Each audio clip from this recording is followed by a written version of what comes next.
I accidentally caught Song Jian's stepsister trying to kiss him and advised him to sort out their relationship sooner rather than later. His stepsister ran away from home in a fit of anger, got into a car accident, and tragically passed away. Later, I was in a car accident myself and ended up in a vegetative state. In front of the media, Song Jian held my hand and vowed to take care of me for the rest of my life. In the dead of night, he drove a steel needle into my flesh. Does it hurt?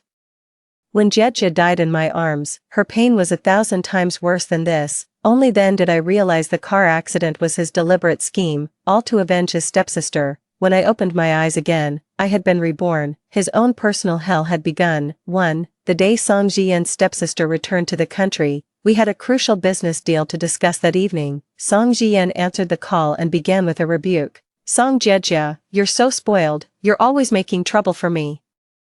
You just had to have me pick you up from the airport. Don't you know I'm in the middle of a business deal? But even as he said that, I saw him turn around, put on his jacket, and walk over to me. Manchu, I'll leave the company matters to you for now. That little troublemaker Jie is a handful. I need to keep an eye on her and make sure she doesn't cause any more trouble. I looked up, somewhat hesitantly. My stunned silence was mistaken for displeasure by Song Jian. In the blink of an eye, a damp, unpleasant kiss landed. A wave of indescribable revulsion lingered on my forehead where he had kissed me. I scrubbed at the spot for what felt like ages, finally soothing that lingering discomfort in my heart. Watching Song Jian's retreating figure fade into the distance, the realization hit me. I had been reborn. Otherwise, given how much he hates me, he would never have made such an intimate gesture. 2. Yes, Song Jian hates me, because in our past life, I accidentally caught Song Jie trying to kiss him. At that moment, I fought to contain my rage. Song Jian, Song Jie is your stepsister,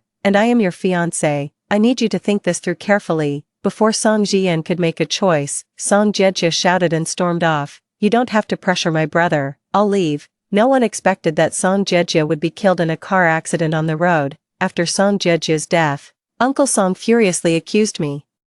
He called me a murderer, saying I had taken the life of Auntie's last remaining family in this world. Yet, Song Jian calmly stepped forward to shield me. This was just an accident. It had nothing to do with Manchu. He counseled me, comforted me, and stood up for me when Song Jie's fans cyberbullied me. He was even willing to break ties with Uncle Song to marry me. I walked alongside Song Jian, filled with remorse. It wasn't until later, when I was in a car accident and became comatose.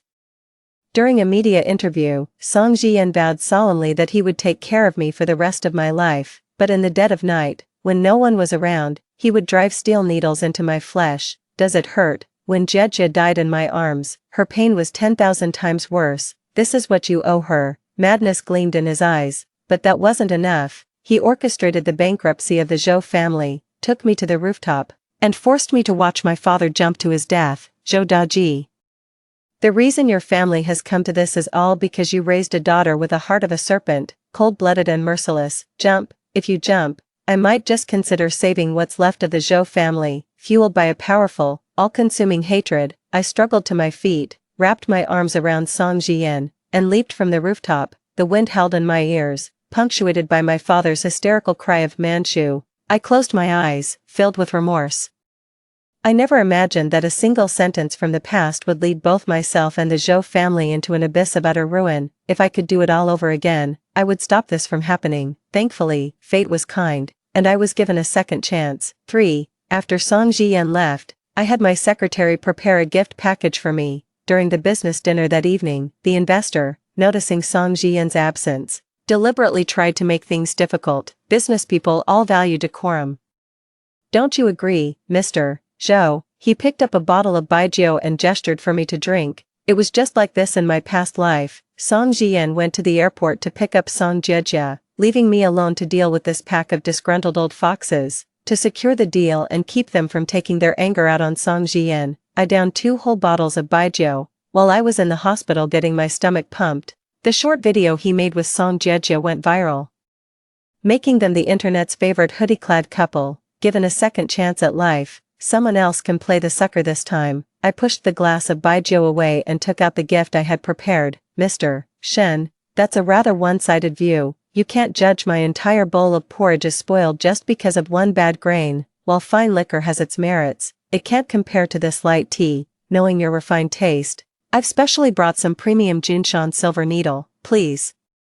Share a cup with me, you're quite young, President Zhou, yet you handle affairs with such steadiness. What, did you think saying that would make me let the matter with Song Jian slide? Song Jian, who's that? I thought you were here today, Mr. Shen, to discuss business with me. Upon hearing this, Mr. Shen couldn't help but laugh. In the world of business, everyone's a seasoned fox. Anyone hearing that would know there's bad blood between me and Song Jian.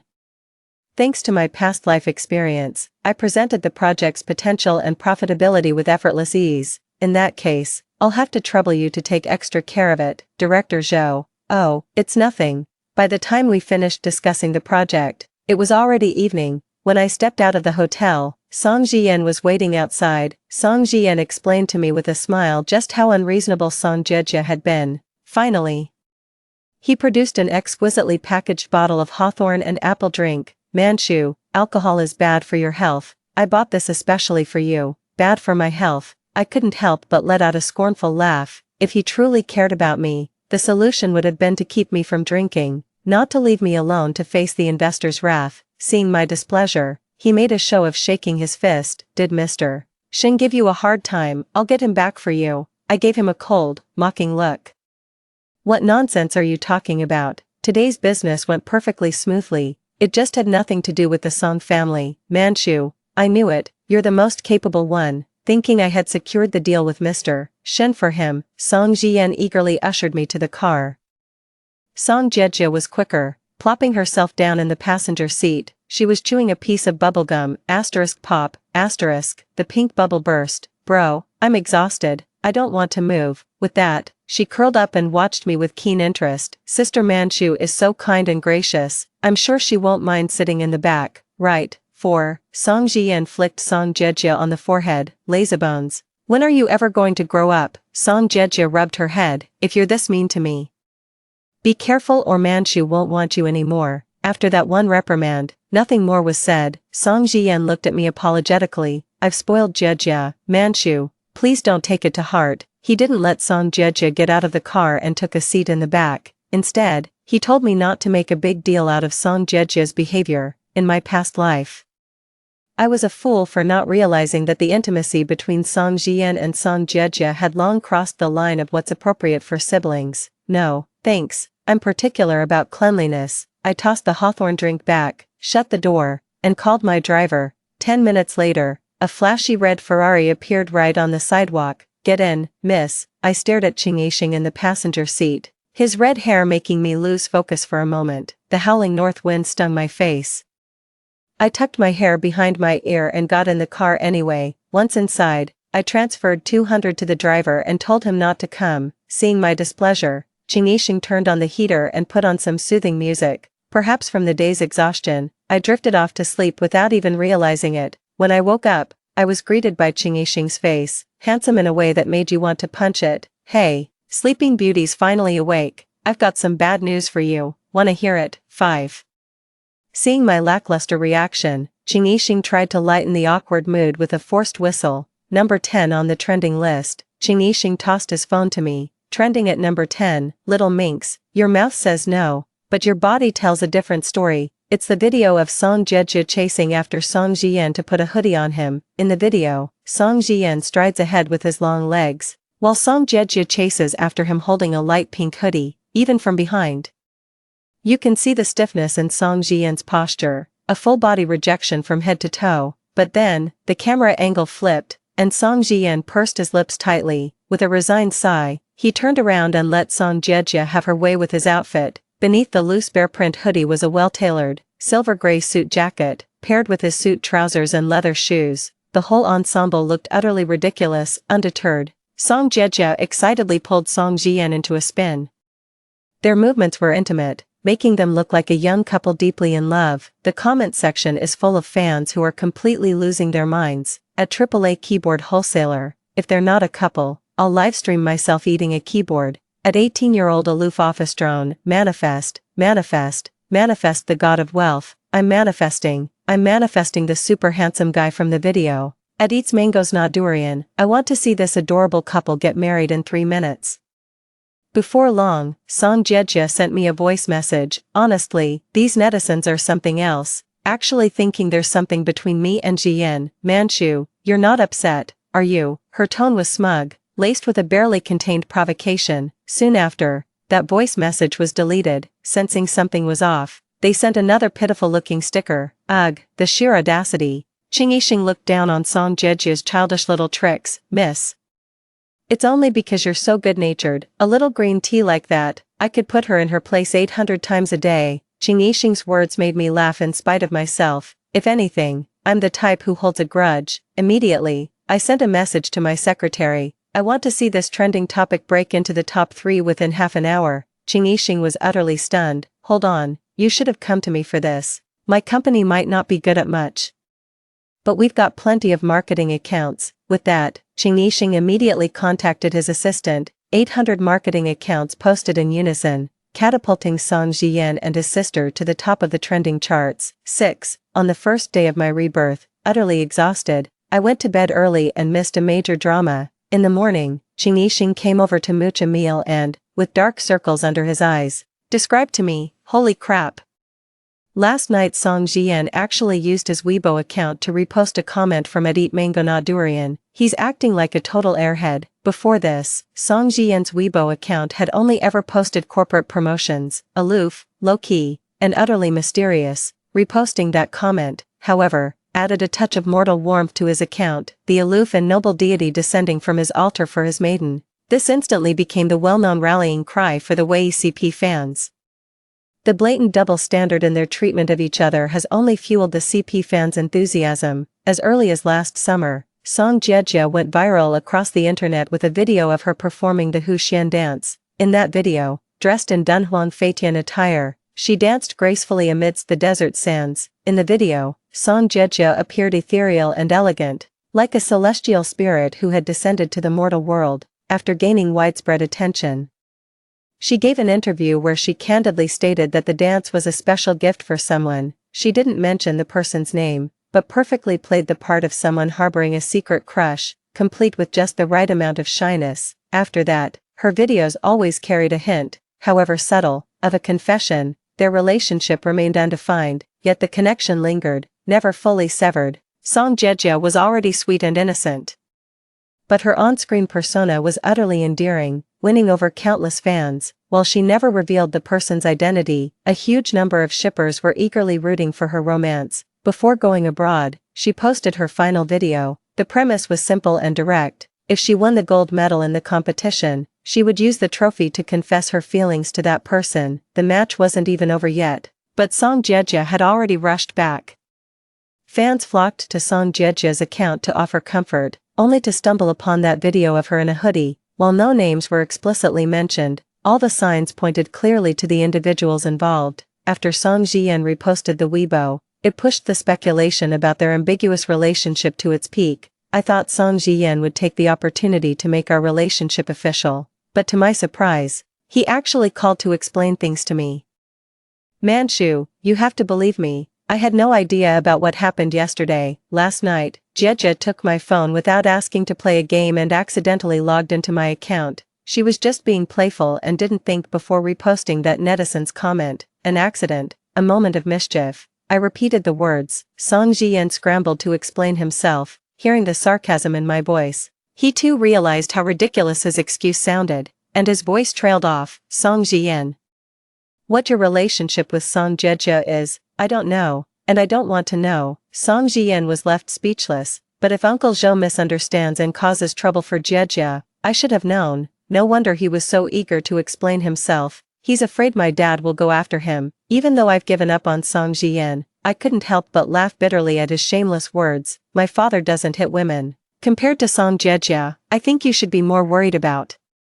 Before I could finish my sentence, I heard a sweet, coquettish female voice come through the phone. Brother, did Jieja get you into trouble? I raised an eyebrow and hit the record button. Song Jian had no idea I was still on the line. Song Jieja, on the other hand, was deliberately asserting her dominance in front of me. Through the receiver, I was treated to another dramatic spectacle. Bang, the door slammed shut in anger. Song Jian, you little beast. How dare you get involved with your own sister? I'll teach you a lesson today. or you'll forget your own family name. After the sound of things being smashed, came the thud of a club striking flesh. Soon after, the sound of crying broke out. This has nothing to do with my brother, nothing to do with him. Don't you understand? If this gets out, it will ruin both of you. It's incest. How can it be? He's only my brother in name. Besides, how can you control matters of the heart? If you're going to hit someone today, then just kill me. Jejia, how could you, brother? My feelings for you are one-sided. It's my fault. I know I'm wrong, but I just can't help it. After the sound of a slap, the call was disconnected. I found Song Jejia's social media account. My brother is really something. He gave up 200 million just to pick me up. The comment section has gathered a large group of romantic and imaginative fans, even before the couple has made it official. Fans are already daydreaming about their married life. Some are even praying to the lucky koi, hoping to attract a handsome guy like Song Jian, who's willing to spend 200 million for his partner. The video's view count is staggering, but if you refresh the page, it's gone. I know. This is the Song family's damage control. If Song Jian truly wants to be with Song Jejia, he has to eliminate any potential negative publicity. This video about abandoning the business is a ticking time bomb. Even after deletion, it was still reposted by marketing accounts across various platforms. However, the reaction in the comments was completely different. Gave up a 200 million deal. If he hadn't taken you on, was that deal even guaranteed to succeed? You don't even bat an eye at 200 million. Do the employees at your brother's company know about this? My resentment for the rich has never been stronger than at this moment, thanks to big data and Qing Yixing's army of marketing accounts.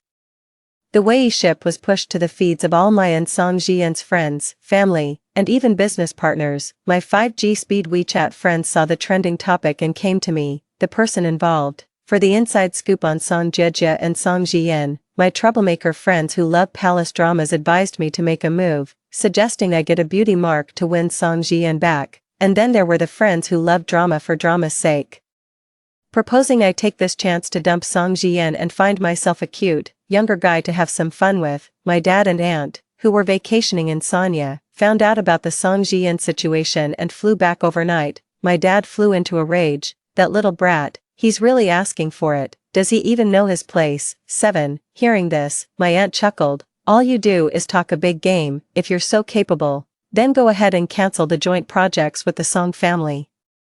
Some people never learn until they feel the sting. With her aunt's advice, the Zhou group acted swiftly, terminating 2 inconsequential minor projects. Those projects were essentially a lifeline for the Song family, offered as a courtesy due to the marriage alliance. Their sudden cancellation sent the Songs into a panic. Song Jian quickly posted a clarification, detailing his relationship with Song Jejia and explicitly stating they were merely siblings, not a couple.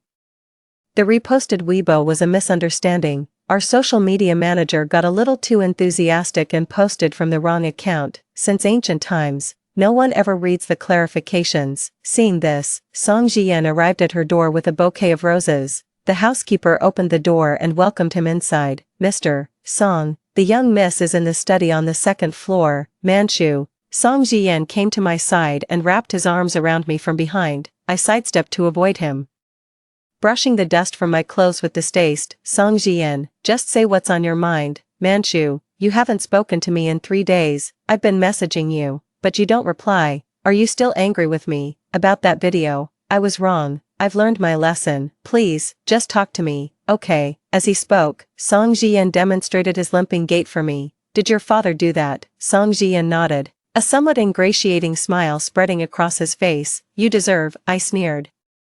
A flash of anger crossed Song Jian's eyes, but he didn't dare lay a hand on me. About that project we did with the Song family before, is it? He probed cautiously. What project? I don't recall any such thing. Zhou Manchu, you're playing me. I've apologized. I've cleared things up. What more do you want from me? Do you really need Jejia and me to hang ourselves right in front of you before you'll let this go? Song Jian dropped the act, stood up, and sneered at me. Fine.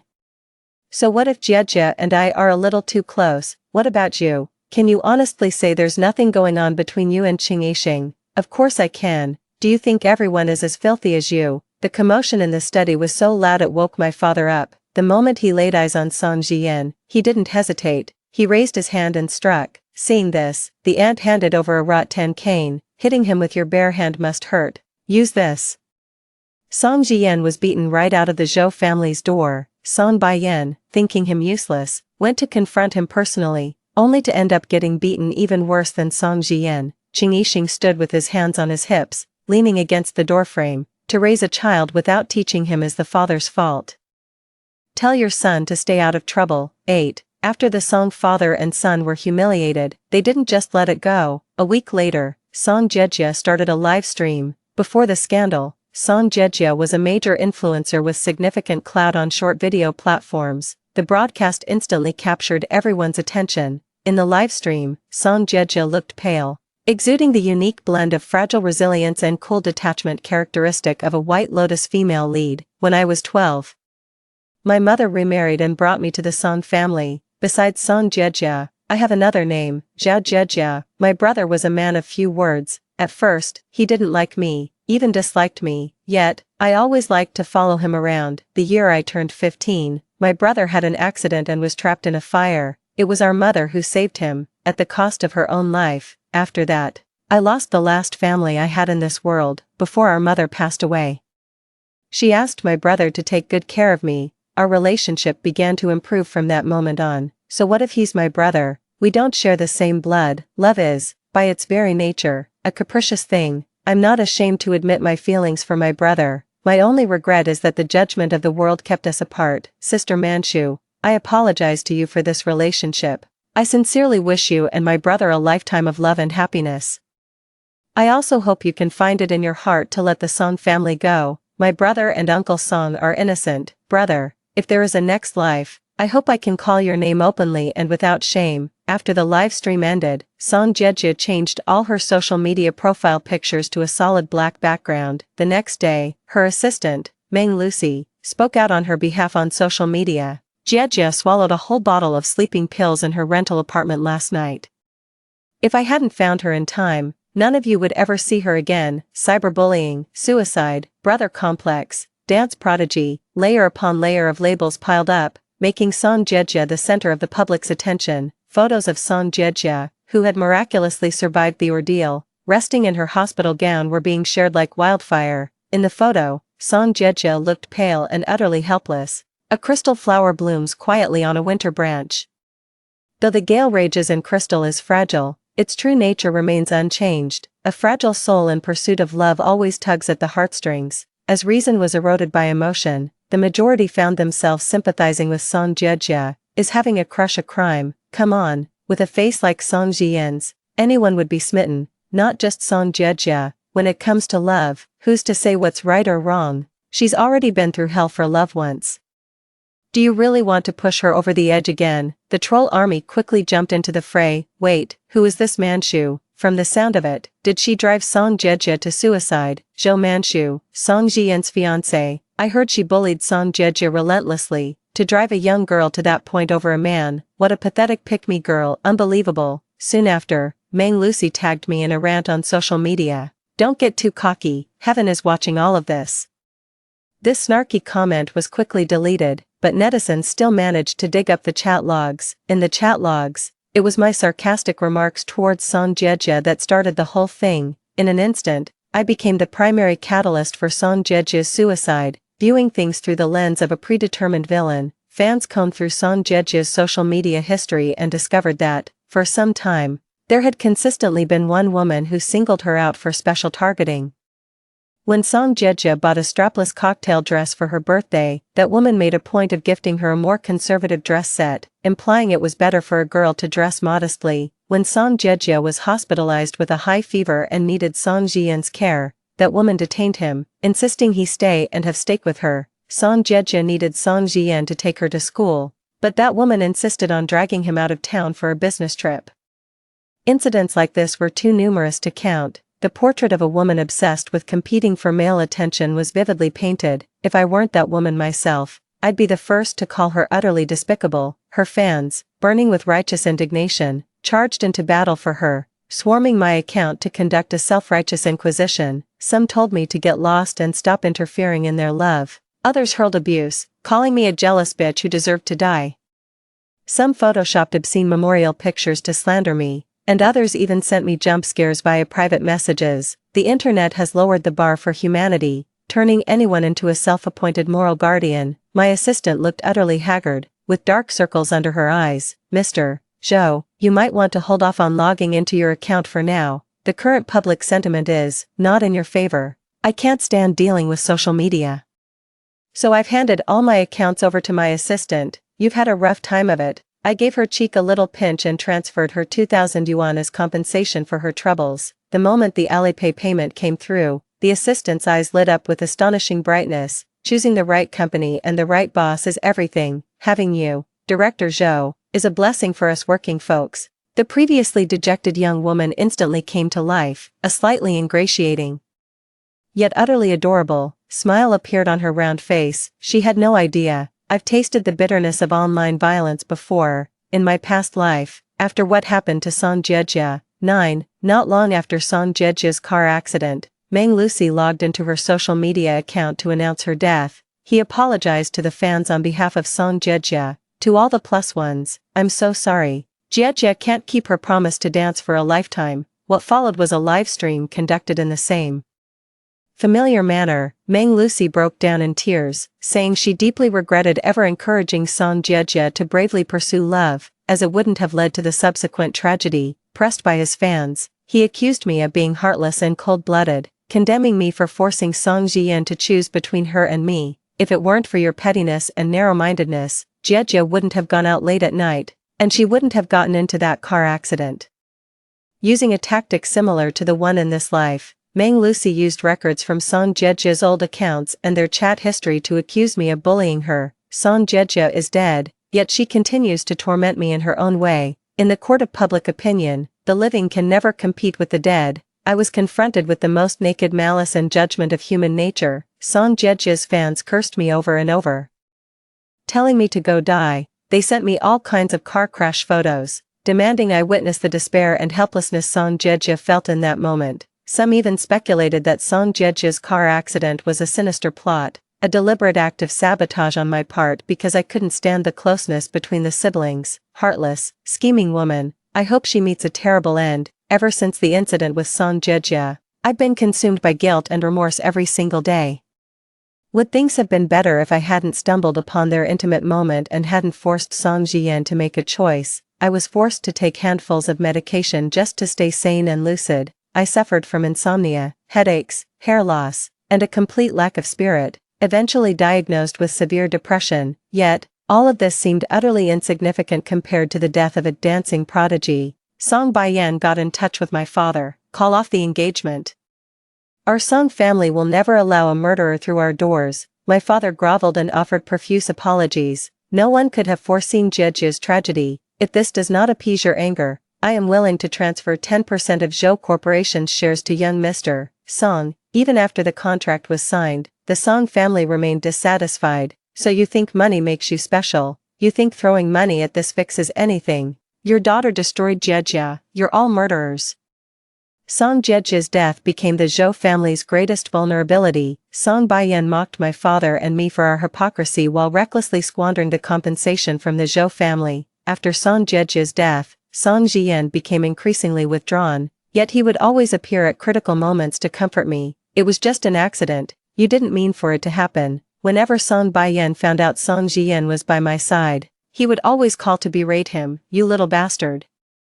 Are you keeping that murderer company again? With that one sentence, he had Song Jian right where it hurt. He's got him under control, and I'm the one who gets executed. Every time, Song Jian would leave my side, filled with profound regret, leaving me to drown in a lonely, guilt-ridden current. The feeling was utterly hopeless and suffocating. I don't know how much longer I can hold on. The feeling is just unbearable. It's like a condemned prisoner waiting for execution. A quick, clean shot would be more merciful than this agonizing wait. My friends don't think I'm to blame for what happened, but there's nothing any of us can do about it. Even if Song Jiejie and Song Jian were truly having an affair, so what? Song Jiejie has already paid for it with her life. Can love truly be more important than life itself? The scales of justice tip in favor of the departed, and so, I was damned for all eternity. But this time, the circumstances were utterly different from my past life. Song Jiejie's suicide was merely a bargaining chip to leverage public opinion against the Zhou family. Baseless slander. easily refuted. If Song Jejia wants to play the game of trial by public opinion, she'd better be prepared for the backlash. Netizens are not gullible fools who believe everything they hear. In my past life, I was the one ultimately responsible for Song Jejia's death. This time around, I'm just a minor character caught in the crossfire of a toxic couple's messy romance.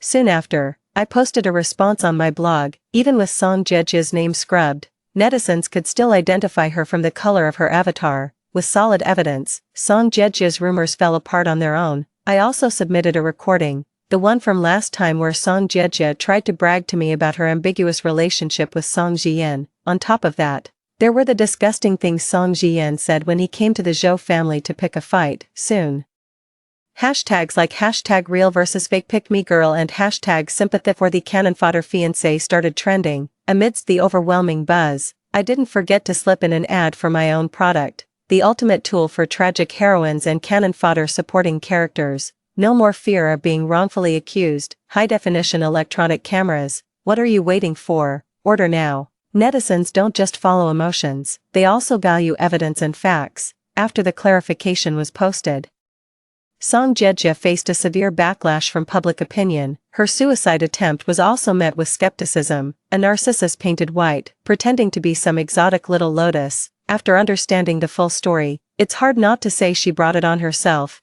Knowing full well your brother has a fiancé, yet you deliberately stir up a CP buzz on social media, and your brother acts all lovey-dovey with you. The scumbag and the homewrecker deserve each other. Stay away from the classy, wealthy sister. Okay, it's not that I'm heartless, it's just all too convenient. Who goes live right before attempting suicide? And what a coincidence, getting rescued just in time, as if you're afraid people won't know you tried to kill yourself. The fiancé has already put the evidence out there. Chat logs, voice messages, the whole deal. How about you all step up and say something? Under the backlash of public opinion, Song Jejia began to panic. The hopeless simp, Meng Lucy, was still busy clapping back at netizens. It's just a shame that Meng Lucy was no chivalrous white knight coming to her rescue. Soon after, he was exposed, with scandalous details emerging about how he used his position as Song Jejia's assistant to sleep with fans and pressure someone into having an abortion. The Song family went radio silent. A week later, they hastily convened a press conference. 10. On the day of the interview, Song Jian looked pale, as if he had suffered a grievous blow. When the reporter brought up the matter of Song Jejia, he let out a sigh. It's my fault, all the blame lies with me. I failed in my duty as a fiancé. In the midst of Song Jian's apology, Song Baiyan suddenly appeared, his face flushed with anger. He grabbed Song Jian by the arm. You're at fault, but is Zhou Manchu blameless? She knew she was your fiancé, yet she couldn't stay away from that Qing fellow. If you want to blame someone, blame your own pride, your fear of being cuckolded. Today, I'm not afraid anymore. Even if I'm ridiculed, I'll say it. Zhou Manchu is a loose woman, unworthy of entering our Song family. Don't believe me? I have proof right here. Song Baiyan held up a stack of photos, distributing them to the reporters, putting me on public trial. Zhou Manchu, how can you stand on your moral high ground and question Jian and Jejia, when you're the one entangled with another man? The best way to quell a scandal isn't to clarify, but to drop an even juicier one. The messy, dramatic gossip of the wealthy elite is, without a doubt, the favorite snack of online spectators. Soon, photos of me and Qing Yixing began circulating online. It was a set of misleading photos showing us in what appeared to be a kiss, with the timestamp indicating they were taken a year ago. It appears to be far earlier than the hoodie video of Song Jian and his sister. The public outcry caused a huge uproar. Alright, so I'm just a prop in your rich kid's little game, is that it? What, engaged couple? Looks more like an open relationship to me. Wow, that's some next-level rich people drama. They really know how to live it up. The Zhou family's stock price experienced minor fluctuations as a result. A single photo doesn't really count as solid evidence. However, Song Jian was quite pleased with this outcome and made a point of calling to check in. Manchu, just given a little, and we can let bygones be bygones. I'll cut all ties with Jejia, marry into the Song family and be my wife. I didn't respond. He continued, let's both meet halfway. In my heart, you are the only one I want as my wife. On the other end of the line, Song Jian was reminiscing about the past, his words flowing without end. Song Jian and I grew up together, childhood sweethearts from the very start. In our youth, we made promises to each other, mimicking a scene from a romantic drama. Song Jian slipped a diamond ring onto my finger and vowed to protect me for a lifetime. He stole the diamond ring from Aunt Song, and for that, he was beaten badly. In our childhood, we were innocent and carefree. It wasn't until Aunt Song passed away from illness that Song Baiyan married Song Jiejia's mother. At first, Song Jian resented Song Jiejia for stealing their father's affection, treating her coldly and playing all sorts of mean tricks on her. Later, when Song Jian was trapped in the fire, Song Jiejia's mother shielded him with her own life, entrusting her daughter to his care with her dying breath. Song Jian and Song Jiejia grew close. Back then, I only pitied Song Jiejia for losing her mother so young and took extra care of her. I never imagined that one day, I would be betrayed by the two of them, nor that I would be led by them into an abyss of utter ruin. The more Song Jian spoke of the past, the colder the smile on my lips became. Song Jian, when you leaked those photos to the press, did you even notice the date on them? What date? 11. Song Jian was stunned, left speechless. Song Jiejia had only recently given him that photo. When he saw it, he was so consumed by anger and the desire to use it against the Zhou family that he didn't examine it closely. It's nothing, just a reminder that your days of easy living are over. I gave the warning aloud, then hung up the phone. A cornered beast will often act recklessly. How could he be sure that photo wasn't a deliberate bait I'd put out there? I went live just as the public debate involving me, Song Jian, Song Jiejia, and Qing Yixing reached its peak. I'm sorry to take up your precious time, everyone, but I believe this matter ultimately needs to be addressed. Sitting beside me, Qing Yixing remarked with a hint of teasing, you know what? This person's got some real skill with a candid shot. It's got great atmosphere, could be a magazine cover. A wave of outraged users flooded into the live stream, whether they were genuinely angry or just paid trolls. They started spamming the chat with *husband* and wife. They were carrying on as if they'd been the ones cheated on. I held the photo up to the camera. The date on this photo is June 17, 22, exactly 1 year ago. It might sound like an ordinary date, but Song Jian, you wouldn't have forgotten, would you? I didn't know if Song Jian was watching the live stream, but it didn't stop me from continuing. June 17, 22, was the third anniversary of when Song Jian and I officially started dating, 1 month before the anniversary. The Song group's cash flow ran into trouble. For that entire month, we worked around the clock, scrambling to secure investments and sponsorships from all corners. We lived in a state of complete disarray, working odd hours and often skipping meals. Our perseverance paid off. We finally found the right investor, and the crisis was averted. Song Jian excitedly grabbed my hand, saying he had a surprise in store for me. What a shame, I waited from morning till night. But that promised surprise never came. Instead, I fainted unexpectedly while working. If Qing Yixing hadn't visited just in time and rushed me to the hospital, I could have fallen from the second floor and been crippled. Does Song Jian know about this? Probably not, because at that moment, he was called away by a phone call from Song Jiejia. He said Song Jiejia had a persistent high fever and couldn't be left alone, as if afraid of putting me in an awkward position. He thoughtfully had his secretary deliver 999 red roses to my door. I looked at the camera with a sneer. This photo was taken right at that moment. I'm genuinely curious, how could anyone see a life or death situation as something ambiguous or suggestive? Because of my livestream, viewers started to feel sympathy and affection for me. Others questioned whether I was just putting on a show. Don't believe me? That's fine, the surveillance footage captured everything clearly when it happened. Zhou Security's cloud storage happens to have the video from that day. I posted the video online, which captured the moment I fainted. Some netizens even questioned, even if what you're saying is true, who's to say you didn't see the surveillance footage and stage it on purpose? Who can guarantee there's nothing going on between you and Qing Yixing? I can guarantee it. Qing Yixing winked at the camera. Brother, really? Sister is seriously ill and in the hospital, and you still doubt her?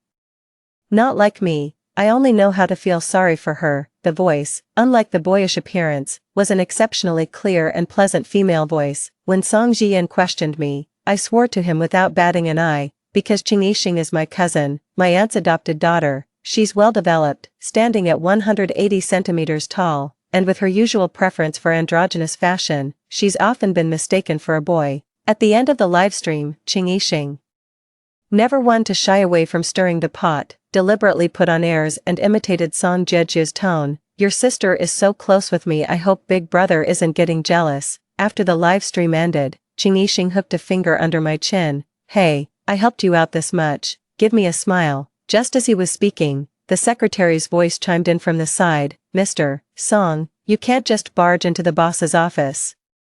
Song Jian pushed the door open and saw me pinning Ching Yixing down. I straightened my clothes and stood up calmly. Who said you could come in? Zhou Manchu. Why didn't you tell me Ching Yixing's gender? Was it fun, tricking me like that? I couldn't help but let out a scornful laugh. How interesting. But let me correct you on one point. I told you long ago that I have a very close cousin who's often mistaken for a boy.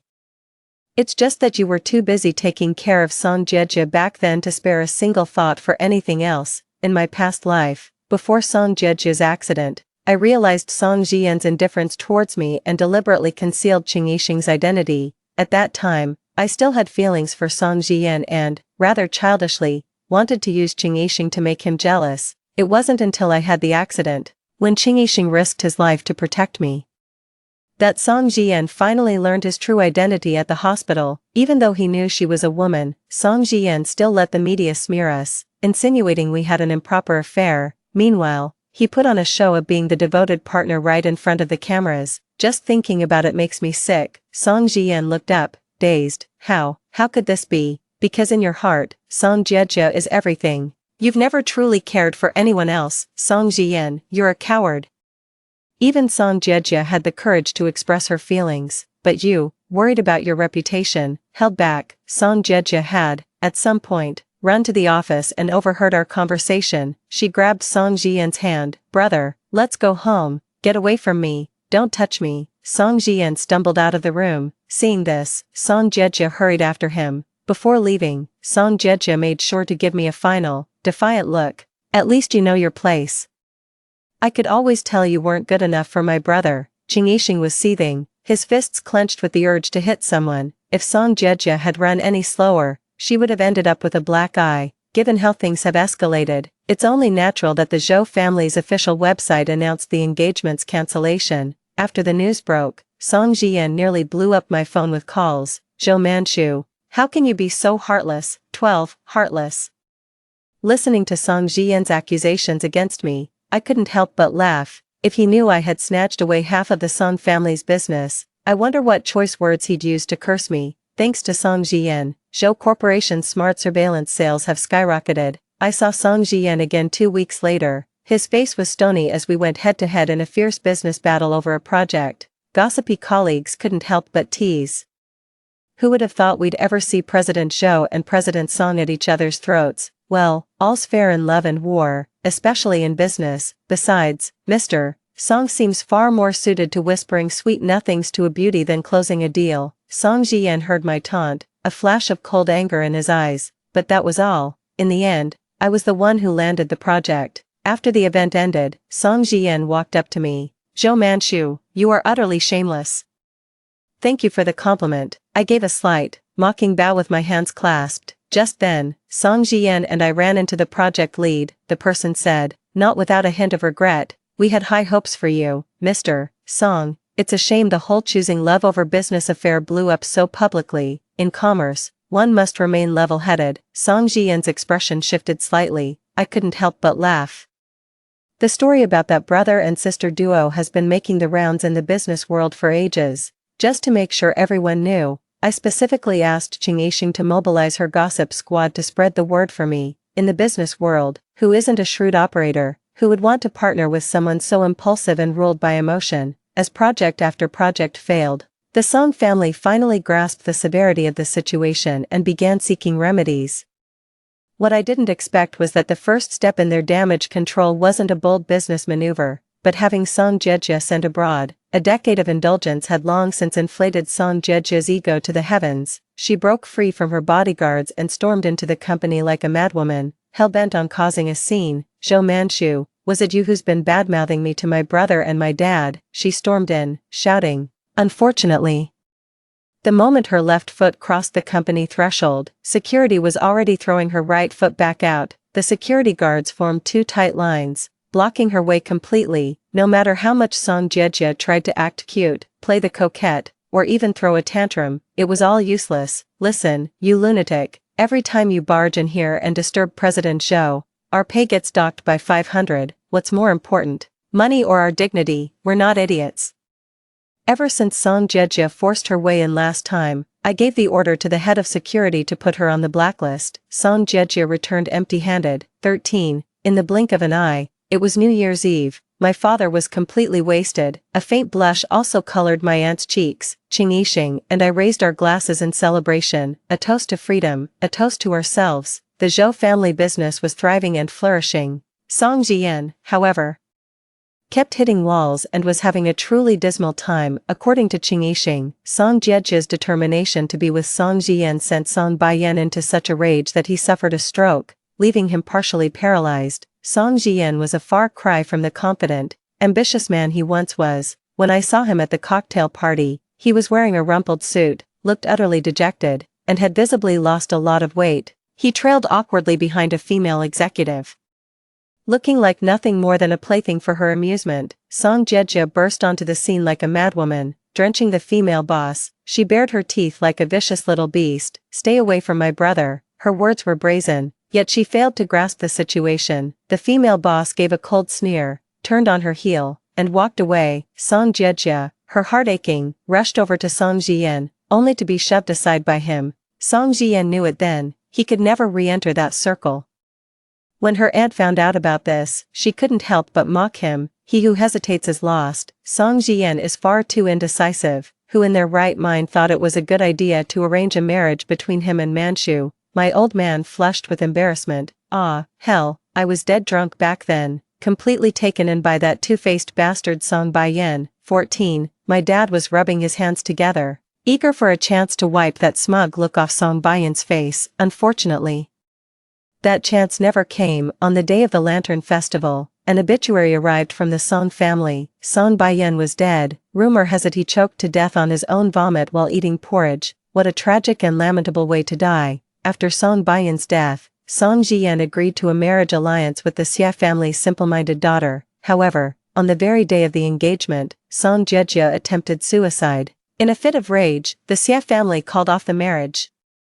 The Song family was already on its last legs, and after offending the Xia family, they faced relentless suppression. Song Jian was swamped and completely overwhelmed. No one could have predicted the downfall of a business empire that was on the verge of a meteoric rise. Song Jejia was admitted to a psychiatric hospital for electroconvulsive therapy due to her mental instability. Later, it was said that Song Jejia escaped from the psychiatric hospital, found Song Jian, and stabbed him 16 times. Covered in blood, Song Jejia was taken to the police station by a kind passerby and spent the rest of his life in prison. Song Jian survived the ordeal but ended up in a vegetative state in the hospital. Ching Yixing sighed with deep emotion. 16 stabs and he still didn't die. He's a tough one to kill. No wonder the wicked live 1,000 years. On the day of the first snow, I went to the hospital to visit Song Jian, where a caregiver was attending to him.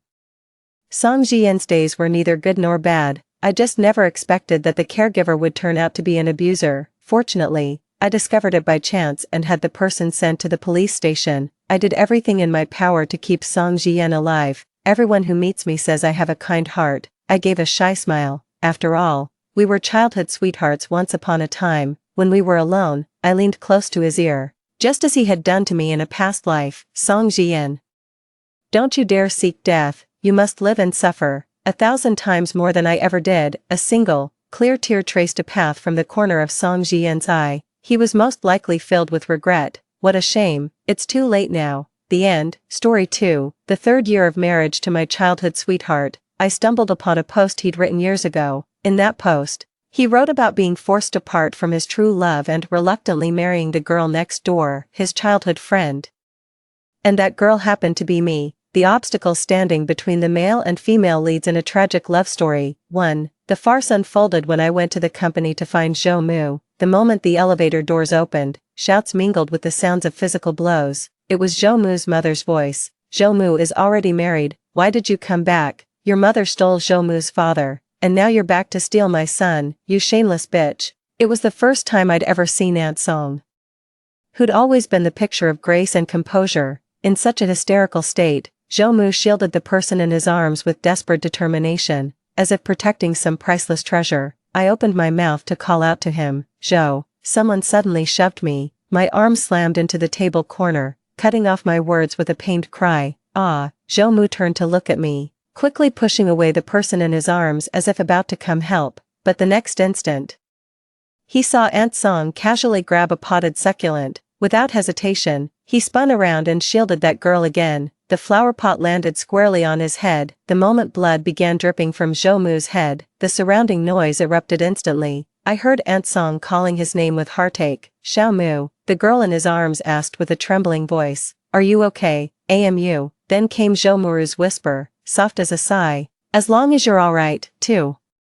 The farce ended with Zhou being knocked unconscious and hospitalized. Before leaving, he held my hand and finally just murmured softly, Xiao Jin. Aunt Song said she'd explain everything at home, urging me to visit Zhou at the hospital first. Evening had already fallen. When I arrived, Zhou's friend Qingji was standing outside the hospital room. The moment he saw me, his lips parted to speak, but I clamped down on his wrist like a vice. A sharp gasp sealed his lips.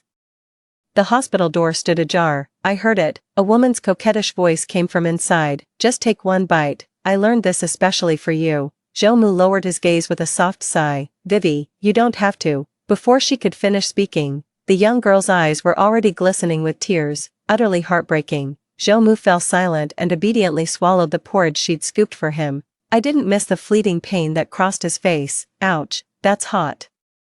Vivi doesn't seem like the nurturing type. Qingji tugged at my sleeve with his other hand, his eyes drooping pitifully. I released my grip on his wrist, where an angry red mark had already formed. I'm sorry, it's alright, sis, she's Brother Mu's. I know. He froze for a moment, words still hanging on his lips. The voices in the ward suddenly grew louder. Chenwei seemed to be crying, because I can't stop worrying about you. You got hurt protecting me. Don't I even have the right to care about you, AMU? But we loved each other so much. The rustle of fabric filled the room as Zhou seemed to pull her into an embrace. The voices in the hospital room dropped again to lovers' whispers. Sis-in-law, Qingji called my name again, his voice trembling slightly. Stop crying. As I touched my cheeks, hot tears came streaming down. How embarrassing. I lowered my head, hiding my tearful eyes. I'll take my leave first. I had a whirlwind marriage with Zhou 3 years ago.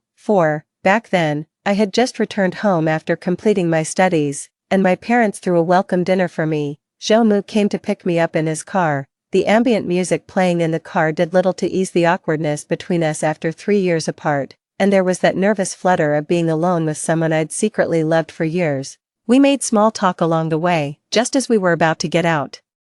The seatbelt suddenly got stuck. I fumbled in panic. Zhou chuckled and leaned over to release it for me. A faint sandalwood scent lingered around me. My body froze in place. When Zhou looked up and saw me, he reached out to ruffle my hair. After all these years apart, why so distant? Didn't you say you wanted to marry me when we were kids? Zhou rarely makes jokes like this. My face burned crimson, my heart pounding wildly against my ribs.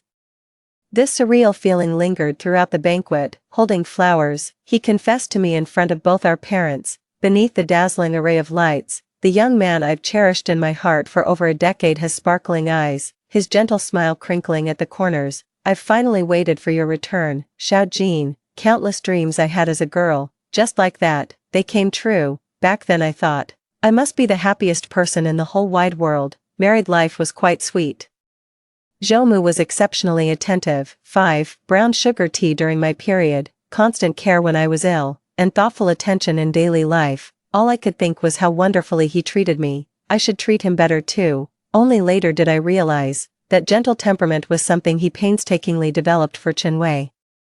Had my friend not stumbled upon and shared that post with me, I might remain in the dark for the rest of my life. I've fallen for my father's mistress's daughter. What should I do? I know I shouldn't, but I can't help how I feel.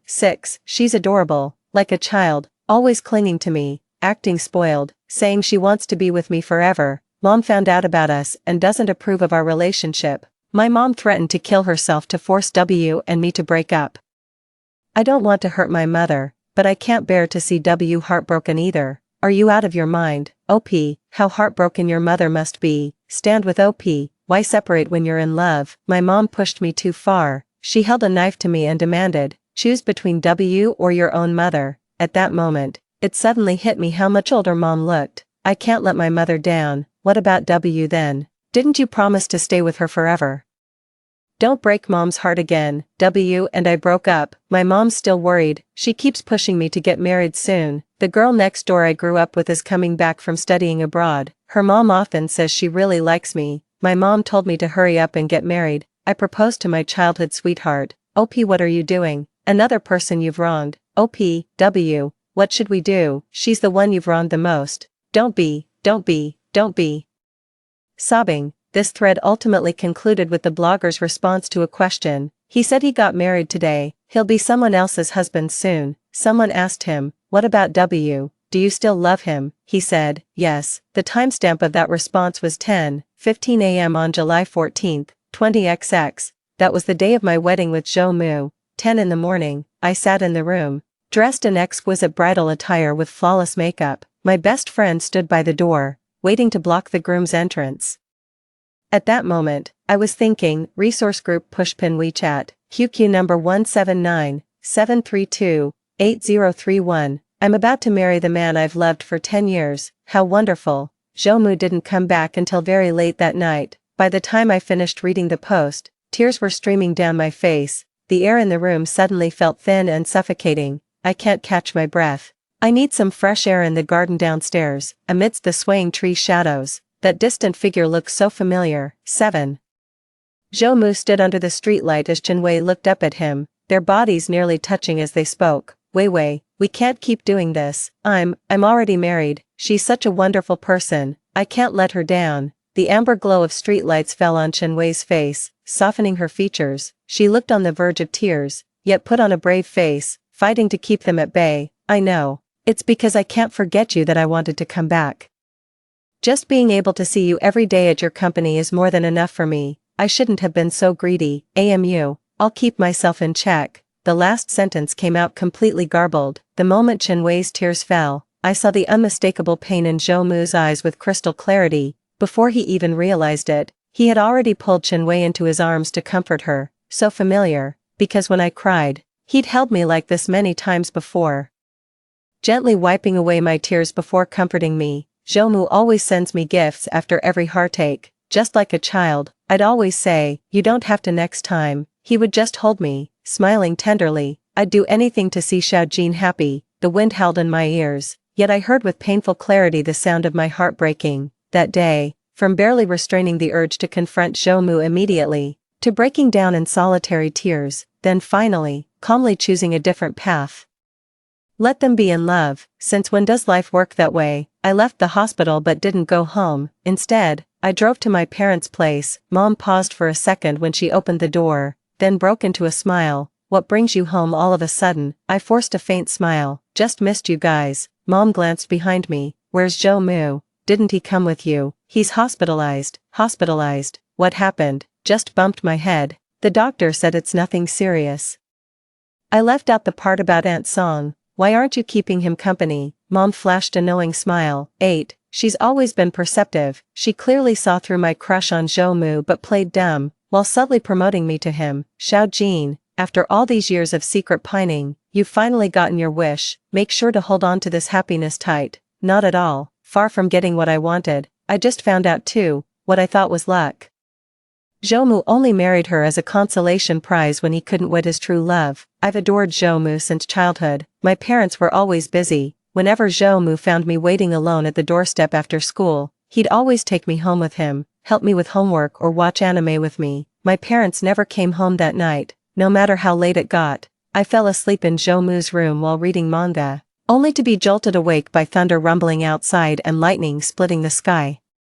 I'd had a nightmare, and the thunder startled me all over again, wailing for Mom and Dad. Zhou Mu rushed in from the next room, losing a slipper in his haste. Xiao Jin, with tears and snot smeared across my face. Zhou Mu couldn't help but laugh. He grabbed a wet wipe and gently cleaned my face while comforting me. It's okay now. It's okay. It was just a dream. But the more he tried to soothe me, the harder my tears fell. Exhausted from crying, I drifted into a hazy sleep.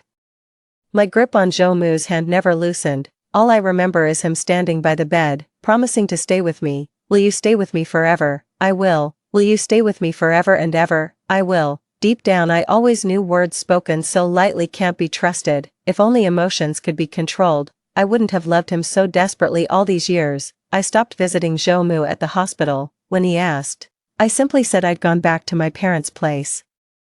Owner's exclusive ID pushpin WeChat, Q*Q number 179-732-8031. Zhou head injury wasn't serious. He was discharged from the hospital within days. It happened to be New Year's Day when he drove over to take me home for dinner. Standing by the doorway, slender as bamboo, her eyes lit up with a smile when she saw me, gentle, just like the old days. Xiao Jin, you look absolutely lovely today. Zhou never held back his words of praise for me. I used to feel embarrassed. But hearing it more often actually made me grow more confident, and the more I grew to like him, I lowered my gaze to avoid his eyes. Let's go. 9. Zhou froze for a moment, then he politely said goodbye to my parents. Once Aunt Song calmed down, she returned to being the gentle elder we knew. She didn't want to talk about what happened that day. And I pretended to have forgotten it too. Her face lit up when she saw me, taking my hand in hers. Xiao Jin, I bought you some necklaces and bracelets, come try them on, let the men handle the kitchen work. Zhou hung my coat on the rack and smiled at me. You keep mom company. The jewelry Aunt Song bought sparkled brilliantly, almost dazzling under the light. She helped me try on each piece, praising every one. It suits you perfectly. By the time we finished trying the last piece, dinner was ready. The dinner table was filled with warmth and joy. It felt like being coated in a layer of grease. Everyone's hiding something. The instant the knock came at the door, I beat Zhou to it and opened the door. The unexpected visitor standing at the door, it was Chen Wei, Group Admin's exclusive WeChat ID, QQ number 17973288031. Chen Wei seemed to be in a hurry, with beads of sweat glistening at her temples. In the moment I stood frozen, Zhou had already approached. Xiao Jin. Zhou. The instant Chen Wei spotted Zhou behind me, her tears began to fall. Where have you been? You left the hospital without telling me. Do you have any idea how worried I was? I turned to look at Zhou. He maintained a composed facade, clearing his throat lightly. Zhou, I said, meeting his gaze. Who is she? Zhou remained silent. Chen Wei pushed me aside and rushed toward him in a panic. The in-laws at the dining table also spotted Chen Wei. I saw Aunt Song's expression change instantly. Uncle Zhou sitting beside her suddenly gripped her shoulder. This is my friend's daughter. Used to be good friends with Xiao 10. Is that so? I smiled. Zhou and I grew up together since childhood. I don't think I've met her before. We met during those years you were abroad. I smiled without calling out his lie. Since you're here, you might as well join us for dinner. Uncle Zhou added another bowl of rice and pulled up a chair for Chen Wei. What should have been a family reunion was unexpectedly interrupted by an outsider. Chen Wei sat beside Zhou, right in front of Auntie Song. She kept serving him food with intimate gestures. Just as she was about to place another chopstickful of mushrooms into Zhou's bowl, I intercepted. He doesn't like this. I looked at Chen Wei with a calm expression, casually taking the carrot she'd originally picked for Zhou. He's allergic to carrots. Chen Wei's smile froze instantly. The atmosphere instantly froze. It's fine. Zhou suddenly spoke up, breaking the awkward silence, as if to show he truly didn't mind. He even served Wei Chen a piece of poached shrimp, what was mentioned in that post, W's favorite food. Chen Wei's embarrassment vanished, replaced by delight. You still remember my favorite. Zhou suddenly seemed to realize something and served me a portion too. Xiao Jin, try this, it's delicious. But I don't care for it. I prefer salt and pepper seasoning, braised dishes, and barbecue. The only thing I dislike is plain boiled seafood. I watched Chen Wei dip the shrimp in sauce and take a blissful bite, her face glowing with happiness. It suddenly hit me, those who are favored always act with fearless confidence, just like Zhou treats Chen Wei, just like how I felt about Zhou. The food in my mouth suddenly lost all flavor, and even the sight of other dishes turned my stomach.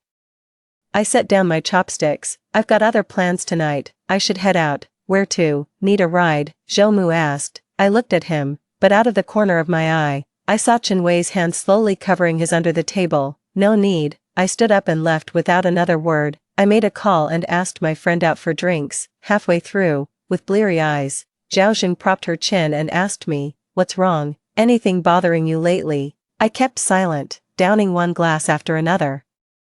A thriving career, fair complexion, and striking looks, married to your longtime crush, life couldn't be more harmonious. Xiao Jin, with all these blessings, if not the ultimate winner in life, you're certainly heaven's favorite. what on earth could still trouble you? I can't bring myself to say it. Zhaoxing didn't press further. Just kept me company drinking in silence. Backup account pushpin WeChat. QQ179732*8031. I was hugging the toilet vomiting twice, completely blackout drunk. Oblivious to everything, Zhaoxing dialed Zhoumu's number. When Zhoumu came to pick me up at the bar, I stood frozen like a statue under the street lamp by the entrance, but the moment I saw him, tears started rolling down my cheeks. Zhoumu paused for a second before fishing tissues from his pocket. I didn't pull away when he wiped my tears, just kept staring at him blankly. You look just like someone I adore. Zhoumu chuckled. Oh, what's their name, Zhoumu? His face lit up like a night blooming Sirius in full splendor. My head spun as I looked at him. The urge to pour my heart out was overwhelming. 11. You know what? I've liked him forever, like forever and ever. Just didn't have the courage to tell him. How long is a long time? What year is it now? Zhoumu gave a number. I counted on my fingers, pondered and recalculated over and over until it finally made sense. 10 years, the overhead light cast down, rendering Zhoumu's tousled hair almost translucent, that beautiful face froze in stunned silence. Don't you believe me? He shook his head, fuming. I grabbed my phone to unlock my private photo album. The alcohol was still buzzing in my system. I fumbled through several typos before finally accessing it. The security question I'd set years ago. The person I like is, those silly teenage years. I typed 2 letters. Zhoumu's youthful face appeared before us. Take a look at this. I tapped on one.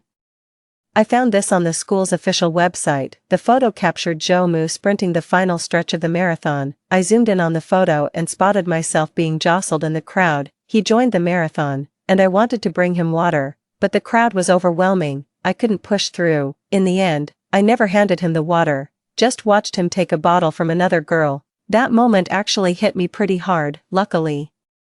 I later stumbled upon this photo while browsing the official website, though I never got to give her the water. At least we shared the frame. I chuckled, remembering how I'd foolishly clutched that bottle all day without letting go. It's like buying your favorite cake with pure joy, only to find it squished when you got home. Felt down all day, but seeing this photo on the official site instantly recharged me. At least I was captured in the moment of his victory. And this one. I found this in my mom's photo album. Zhoumu came to celebrate my 10th birthday with me. We held hands and performed for the adults. Zhoumu wore a little suit while I had on a pretty puffy dress. Standing side by side, they looked every bit the perfect couple. Later I used this photo as my moments cover. All my friends said I looked adorable when they saw it. I keep wondering, what would happen if he sees it someday? Should I lie and say it's because the photo is adorable, or just confess outright, because I wanted you to notice, because I like you? But he didn't. He never noticed. Resource group pushpin B Red Heart, QQ number 1797328031. A decade feels like an eternity. These trivial memories I've held on to for so long remain crystal clear. There's no end to the stories, until my throat ran dry from talking. No words could ever fully capture my decade-long secret love. When the story ended, the man before me suddenly pulled me into his embrace. Zhoumu's arms radiated warmth. Through the fabric, I felt not just his body heat, but the wild pounding of his heart and his unsteady emotions. He held me so tight I could barely breathe, yet his hands trembled slightly. I love you. His warm breath grazed my ear, carrying a husky undertone. Xiaojin, I love you too. Zhoumu held me in his arms. The tear stains on my face had long dried, and the cold wind sobered me up considerably. I looked up at the blinding white light overhead, for what felt like an eternity. Finally, I whispered, liar, Zhoumu, you damn liar. Woke up with a splitting headache. Zhoumu appeared at the bedroom door upon hearing the noise. Xiaojin, I made you hangover soup, rubbing my temples. I agreed, when I sat down at the table after washing up. Breakfast and hangover soup were already laid out. I downed the soup in one gulp, only then noticing the candy he'd placed beside it. Xiaojin, Zhoumu came downstairs, smiling at me with his tie in hand. I paused for a moment before taking it and tying it for him. Seizing the chance, Zhoumu leaned down to plant a kiss on my forehead, murmuring sweetly in my ear, wait for me to come back, just like when we first got married. Before I could snap out of my daze, Zhoumu had already left. Not long after he left, an unknown number called. I answered the call. The voice on the other end sounded familiar. It's Chen Wei. She asked to meet me. On my way there, I imagined countless ways Chinwei might start the conversation, like some dramatic novel scene where she triumphantly declares, "He only loves me," like arrogantly demanding that I withdraw on my own. But none of that happened. Chinwei arrived earlier than me, greeted me when we met, and then told me her story with Zhou Mu. Zhou Mu and I were together for 2 years, and he was always good to me. I've always known who he really was. I envied him as a child. He had such a perfect family with parents who adored him. My mother never cared about me until she met Uncle Zhou. Sometimes when he visited, he'd bring me little presents, but I knew it was only because he loved my mother. Until I got together with Zhou Mu. He takes care of people, worries whether I'm eating well or sleeping soundly. Tells me it's okay, he's here, and helps me solve every problem. He felt like a gift from heaven after witnessing all those years I'd been neglected. 12. I thought we'd be together forever too, until his mother found out. She threatened suicide to force Zhou Mu to leave me. Chinwei paused, her voice suddenly trembling with emotion. He gave up on me. Her gaze shifted to me, her voice suddenly thick with sorrow. Please give him back to me. I'm begging you. I truly love him.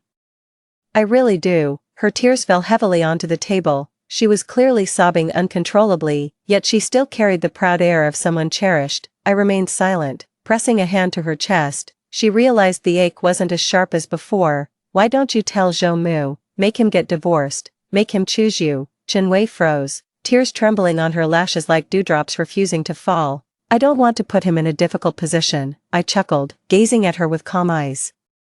Do you truly love Zhou Mu? Absolutely, her reply was resolute. I smiled wryly. Then tell me, what's Zhou Mu's favorite food? Chinwei froze, her lips parting and closing soundlessly. If they truly loved each other so deeply, why would one waver endlessly while the other remained completely oblivious? Perhaps my laughter was too unrestrained. Chinwei flushed with a mix of embarrassment and anger, her previously delicate expression hardening instantly. Song Jin, if you insist on this, don't blame me for what happens next. He'll never get over me. 13. Chinwei is a woman of action. Zhou Mu came home late after work. He carried that same peachy scent I'd noticed on Chinwei earlier. I curled up on the couch watching anime when Zhou Mu changed shoes and came over to hug me. I dodged his embrace. The show happened to reach the scene where the female lead confessed, but the male lead hesitated, prompting her to demand whether he truly loved her.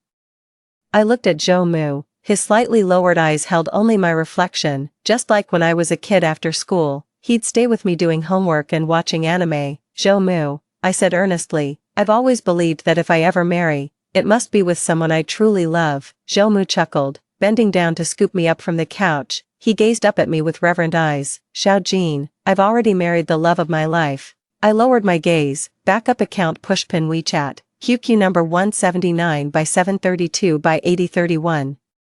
Lying. 14. Chinwei never left my world. Despite Zhou Mu's efforts to maintain a facade of calm, she kept pushing the boundaries. Zhou Mu's phone rang in the dead of night. I was jolted awake from my drowsy state. When I opened my eyes, I saw Zhou Mu hurriedly getting dressed. Noticing I was awake, he looked apologetic. Sorry Xiao Jin, I didn't mean to wake you. There's an emergency I need to attend to. Go back to sleep. I nodded, watching wide-eyed from bed as he disappeared through the doorway.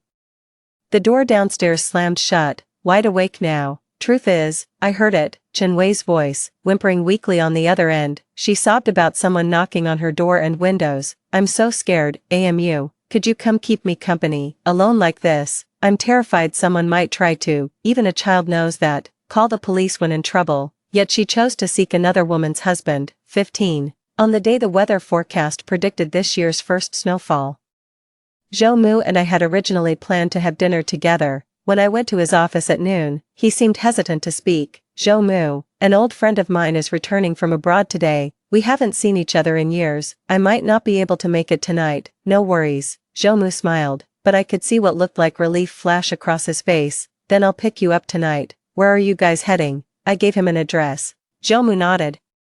The restaurant I went to was at the central square downtown. Our table was by the floor-to-ceiling windows, with a pianist playing in the lobby, the notes flowing like a babbling brook, though we hadn't seen each other for years.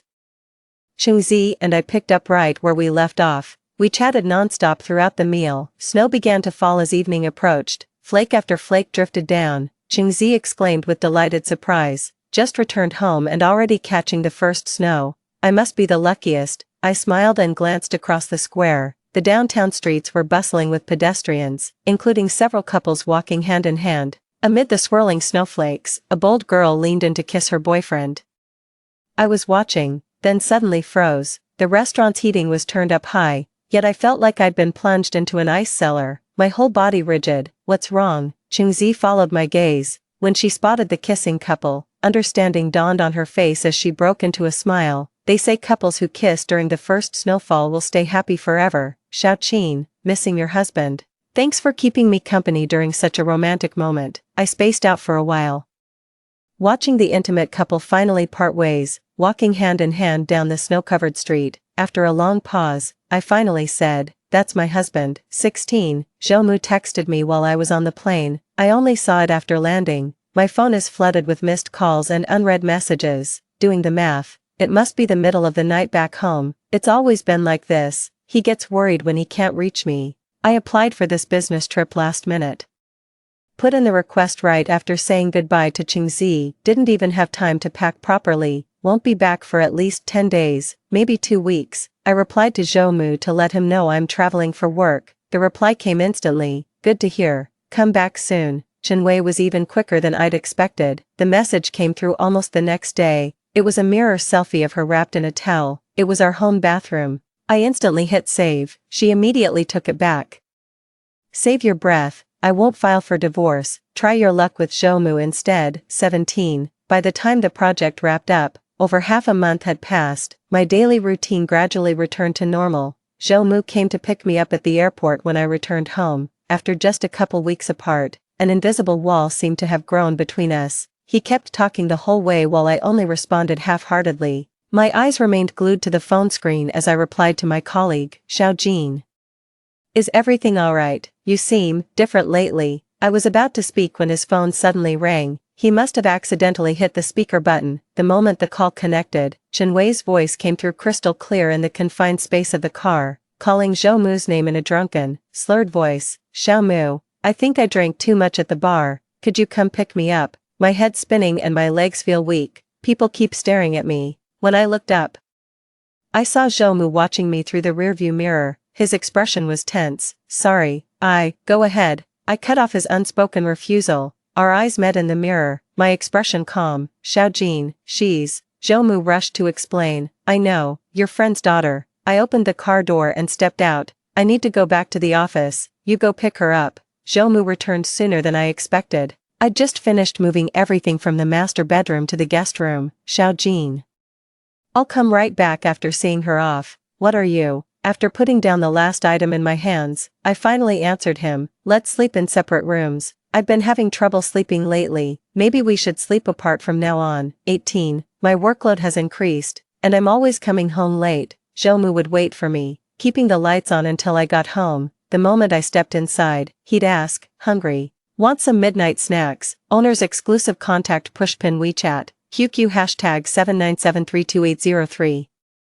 I shook my head, walked straight past him into the room, didn't even stop to chat. I could feel Zhou Moluo's gaze burning into my back, full of confusion and inexplicable hurt, but I couldn't spare another thought about him and Chenwei. This state of affairs lasted until Zhou and I returned from the banquet. I mingled through the crowd with my arm linked in his. Thanks to Zhou, I connected with several potential major clients. Backup account pushpin WeChat, Q*Q number 179732*8031.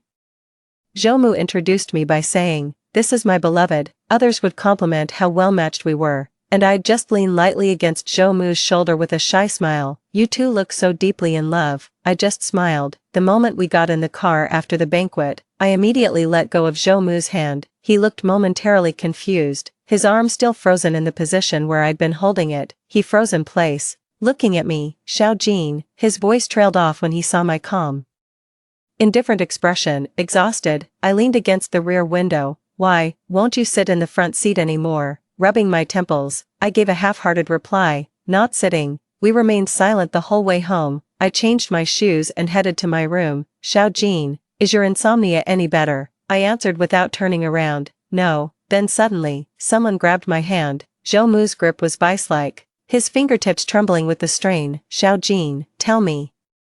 Just tell me what's wrong, please. Why do we sleep in separate rooms the moment you return? Why do you come home later each night? Why do you pretend to be affectionate in public, yet refuse to speak to me at home? Why? It's like you don't love me anymore. Let go, I said calmly. Zhou released his grip. A large red patch had formed around the wrist bone. I massaged it gently, and the pain eased slightly. Don't you have anything to confess?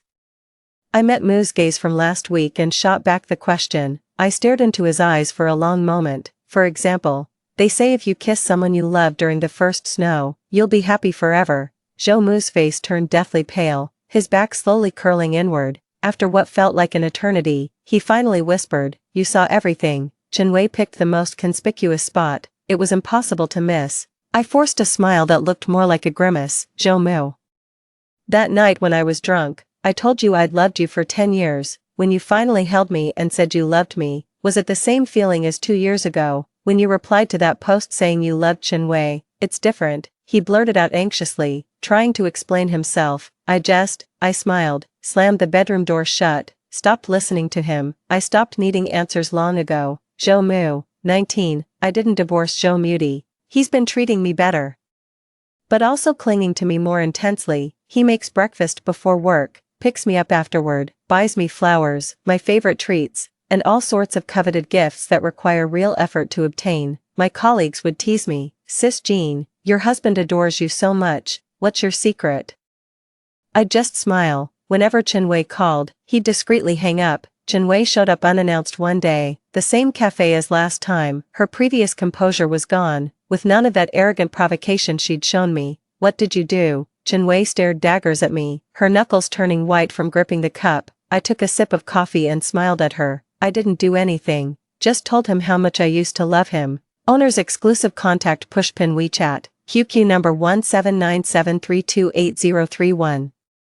Then walked away without looking back. Why get divorced just to make things easier for them? One can't get what they desire, the other can't salvage what's lost. Isn't this actually better? Song Jin, he doesn't love you, it's me he loves, me. Chen Wei lost her composure, shouting at me in fury. She kept repeating it over and over, but there wasn't much conviction behind her words. "Is that so?" I set down my coffee and stood up. "Then convince Zhou Mu to divorce me. Can you actually do that?" "What's this?" Chen Wei, 20, Zhou Mu asked me out for a Valentine's date. I agreed, but we ended up meeting at the same restaurant as that day. Zhou Mu's expression momentarily stiffened upon arrival, but he swiftly masked it with practiced ease. He set down a gift box. "I saw this last time, it suits you perfectly, thank you." I lifted the lid of the gift box to reveal an exquisite pink diamond necklace that must have cost a fortune. "Sorry, I've been swamped lately and didn't get you a proper present." "It's fine." Zhou Mu smiled with obvious ingratiation. "Having you here with me today is the greatest gift." His words were drowned in the sudden downpour of red wine. White shirt stained, crimson droplets fell from tangled hair onto the table as I activated the camera, aiming it at the figure across from me. "Zhou Mu." Chen Wei's wine glass shattered on the floor, exploding into fragments. Her voice was shrill and heart-wrenching. "You spent Valentine's Day with her. Why won't you reply to my messages? Have you fallen for someone else? Tell me, have you? I've truly fallen for her." Zhou Mu remained silent, standing to accept the towel from the waiter and wiping the red wine from his face. Curious stares from all directions closed in around us, yet I sat perfectly composed in my seat, watching this farce unfold. "I'm sorry." Zhou Mu ignored her and turned to me. "Xiao Jin, there's been a slight complication." The nearby waiter had already started intercepting Chen Wei. "Don't be angry, I'll make it up." Song Jin. Chen Wei suddenly turned her gaze to me. "You did that on purpose." Novel collection pushpin WeChat, QQ 1797328031. "You did this deliberately, didn't you? You messaged me on purpose, pissed me off on purpose, lured me here on purpose, just to humiliate me." Her rage escalated as she grabbed a bottle from the table and hurled it straight at me. In the blink of an eye, someone stepped in front of me. The sickening thud of heavy weight hitting flesh sent chills down my spine. Zhou Mu held me tight in his arms. I could hear his heartbeat growing louder with each passing second. Daily updates pushpin WeChat, QQ 1797328031. Yet my face remained expressionless. Chen Wei was held back there, her hand still frozen in the throwing position. Zhou Mu whirled around and slapped her hard across the face with lightning speed. "My heart hasn't changed, Chen Wei. She's my real wife." The crowd gasped in shock, and I heard people whispering, calling Chenwei crazy. How dare this homewrecker flaunt herself before the actual wife? Chenwei just stared at Zhou Mu with a deathly pale face, weeping uncontrollably. The farce finally subsided after the waiter escorted Chenwei out. I'd lost all appetite for dinner, and Zhou Mu looked thoroughly disheveled, so we simply left. 21. While waiting for the car by the entrance, Zhou Mu turned to apologize. Sorry. Xiao Jin, I asked you out only for us to run into this mess. If you're free, let's try again tomorrow. Not available tomorrow. I cut him off. The air suddenly felt thin. I dragged the video progress bar back slightly. When I looked up again, Zhou Mu had been watching me all along. The dark stain still marked his white shirt as his hair fell forward, those striking phoenix eyes half-lidded, his irises shimmered like storm-tossed waves. Or perhaps shards of fractured light. I saw a crimson trail streak from the corner of his eye. His voice quivered into fragments. Why aren't you angry? I've known Zhou Mu for over 20 years, chased after him for more than a decade. He's perpetually gentle, eternally composed, always self-possessed, as dependable as an elder brother. He stepped forward and grasped my wrist, careful not to squeeze too hard. A shadow loomed over me. Yet it felt like a teetering glass tower. She said you were the one who sent her the address, Xiao Jin. Why aren't you angry? Please be mad at me. You yell at me, you hit me, just fight with me. I'll give you anything you want, please. He rested his head on my shoulder, and I felt a faint dampness seeping through. Please, Xiao Jin, anything, I'll do anything, just don't leave me. The late winter wind carried a lingering chill against my face. Zhou Mu's sandalwood scent enveloped me completely. His embrace was suffocatingly tight. His scorching breath crept down the neckline of my clothes, yet I remained frozen in that stiff posture. Like a wooden puppet, Zhou Mu refused to let go. I knew he was waiting for me to speak, but I said nothing. 22. The next morning, Zhou Mu acted like nothing had happened and still got up early to make me breakfast. I was in too much of a hurry to bother. After I arrived at the office, he ordered me takeout again. My colleague walked into my office drooling. Auntie Jean. Can you really finish all that breakfast? I smiled and asked. Hungry, want some? Her eyes lit up. Thanks Auntie Jean. Claim benefits pushpin WeChat. QQ1797328031. I caught a glimpse of the note on the takeout as she leaned in. Zhou Mu had written eat properly in the remarks. Before she could speak, I snatched the note and tossed it away. She immediately fell silent and quietly ate her food. Zhou Mu came to pick me up after work again, as if he didn't have a job of his own. His car parked right at the office entrance, making my coworkers envy me for landing such a great husband. After saying goodbye to everyone, I finally opened the door and got in the back seat. Zhou Mu handed me a warm bottle of pear syrup. Heard you coughing a bit yesterday. Thanks. I took it and casually placed it by the car door. We maintained a superficial peace between us, as if nothing had ever happened. All the way home, Zhou Mu didn't follow when I got off the car. He only came upstairs after I reached our doorstep, still holding the thermos he'd handed me when we first got in the car. Sorry about that. I left it by the side door and completely forgot. Zhou Mu remained silent. He stood at the foot of the stairs looking up at me, backlit. His face was shadowed, his expression unreadable. After what felt like an eternity, he finally spoke. Xiao Jin, you still care about me, since you're not bringing up divorce, right? I averted my gaze from his face, staring into emptiness. You're wrong, I replied with a smile. Why must you keep pressing? Why must I spell it out for you that I don't love you anymore? Why tear off that fig leaf when adults knowingly maintain it for decency's sake? The adult world is entangled with too many competing interests. My love for Zhou Mu died the day I finished reading that post, leaving love behind, weighing whether marriage or divorce would maximize my benefits. The conclusion was clear: staying married to Zhou Mu yields greater advantages, provided I maintain no emotional attachments elsewhere. The connections and resources Zhou Mu provides are what keep me in this marriage. Business is business. If love demands absolute sincerity untainted by self-interest, then after love faded, all that remained between Zhou Mu and me was calculation. I met Zhou Mu's gaze with a faint smile. My eyes never wavered. I'm just making the most of what I have. Don't you get it, Zhou Mu? Our marriage lost its love long ago. What remains are hollow calculations and desperate attempts to please. A frigid relationship sustained only by legal bonds. Zhou Mu staggered slightly. I thought he'd be angry. He would get angry, but he didn't. He took a deep breath and forcibly swallowed all his emotions. His voice was barely above a whisper, like the flutter of a butterfly's wings, so fragile it might break with the slightest touch. It's fine, as long as you don't mention divorce, not right now. I smiled, ruthlessly snapped the butterfly's wings. When I meet someone who makes my heart flutter again, all bets are off. No, absolutely not. Zhou Mu's composure shattered in an instant. You can't do this, Xiao Jin. I love you, you can't love anyone else, Xiao Jin. I have no interest in watching his meltdown. Walked straight in through the front door. Zhou Mu, cut the crazy act. 23. Emotions are beyond our control. There's no sense clinging to what hurts you. My decade-long secret love for Zhou Mu was undeniably real, but I know better than anyone. Love yourself before loving others. If I truly loved him beyond reason, I wouldn't have chosen my own future without hesitation when going abroad.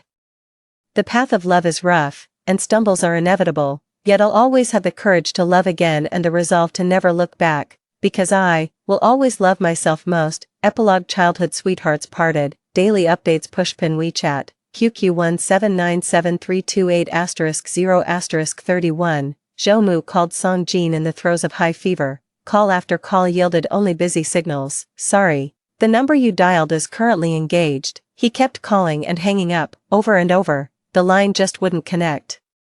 Feverish and disoriented, he dropped the phone on the floor, unsure if his last attempt had gone through. He woke up in the hospital. Zhou Mu opened his eyes to a blinding white wall and stared blankly for a long moment. Someone beside him suddenly spoke. You're awake. It was Song Jin. She reached over to check his forehead temperature, then poured him a glass of water. Zhou Mu had a momentary daze, almost thinking he was dreaming, until the cool touch pressed against his forehead. He tried to speak, but his throat burned with pain. Only after taking the water from Song Jin and drinking it did he feel slightly better. Novel collection. Pushpin WeChat. QQ1797328*031. It had been ages since he'd seen Song Jin like this. At home, they behaved like distant roommates. Though Song Jin treated him with courtesy, he knew it was merely her polite demeanor toward acquaintances. Xiao Jin, he blurted out urgently. He wanted to ask if she'd received his call.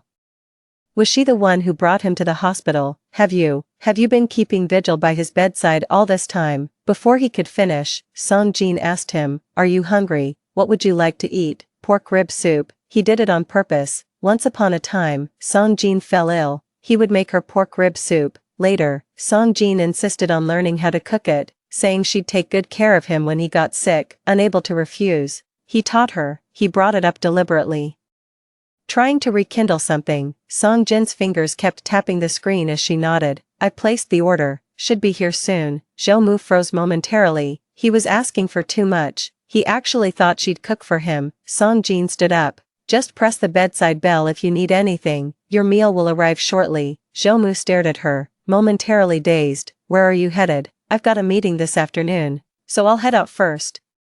Song Jin gave a slight nod and walked toward the door. Zhou Mu wanted to call out to her. The lingering fever left his mind in a fog. He suddenly grabbed Song Jin's sleeve. Song Jin turned to look at him.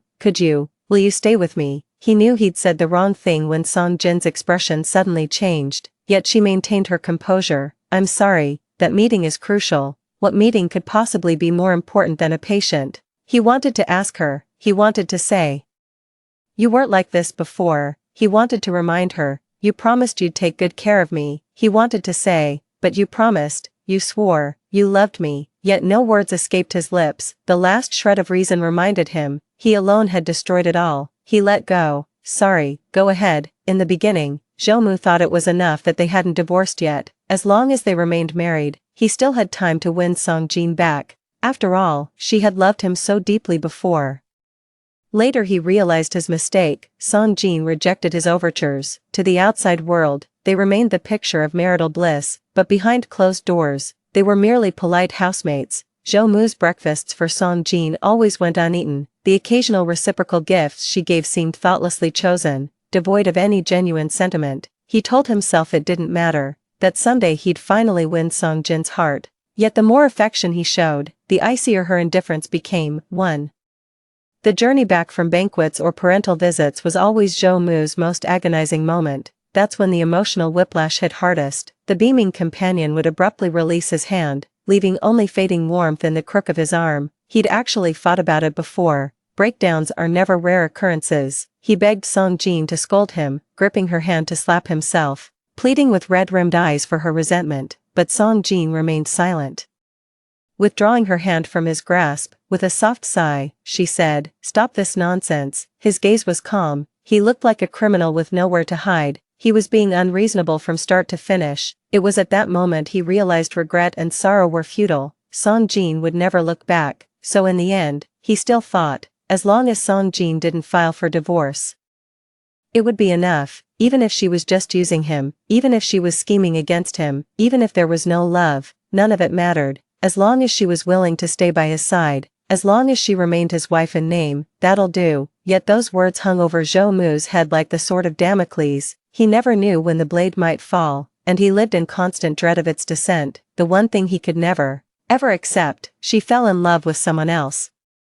Zhou Mu was hospitalized for 2 days. Song Jin didn't show up the next day. Even when he got home, there was still no sign of her. He texted Song Jin, but it took hours to get a reply saying she was away on business. Their last conversation had been 2 weeks ago. Zhou Mu asked if she was free. A friend had given him 2 tickets to a musical. "I don't enjoy musicals, sorry." Zhou Mu stared at this message for a long time. She used to watch them with him before. Resource group contact, QQ179-732-8031.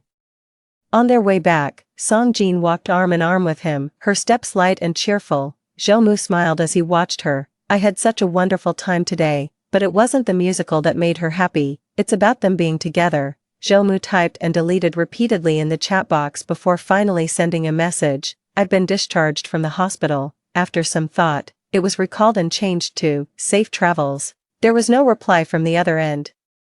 Zhou Mu sighed and put down his phone. The city bustled with evening activity, lights twinkling in every household. Workers returned home as the aroma of home-cooked meals wafted through the neighborhood. Laughter and cheerful voices of families filled the air. Zhou Mu sat alone in the darkness, the lights left off. Suddenly, the house felt unbearably empty. He never used to feel this way before, when Song Jin wasn't busy. She loved curling up on the couch watching anime.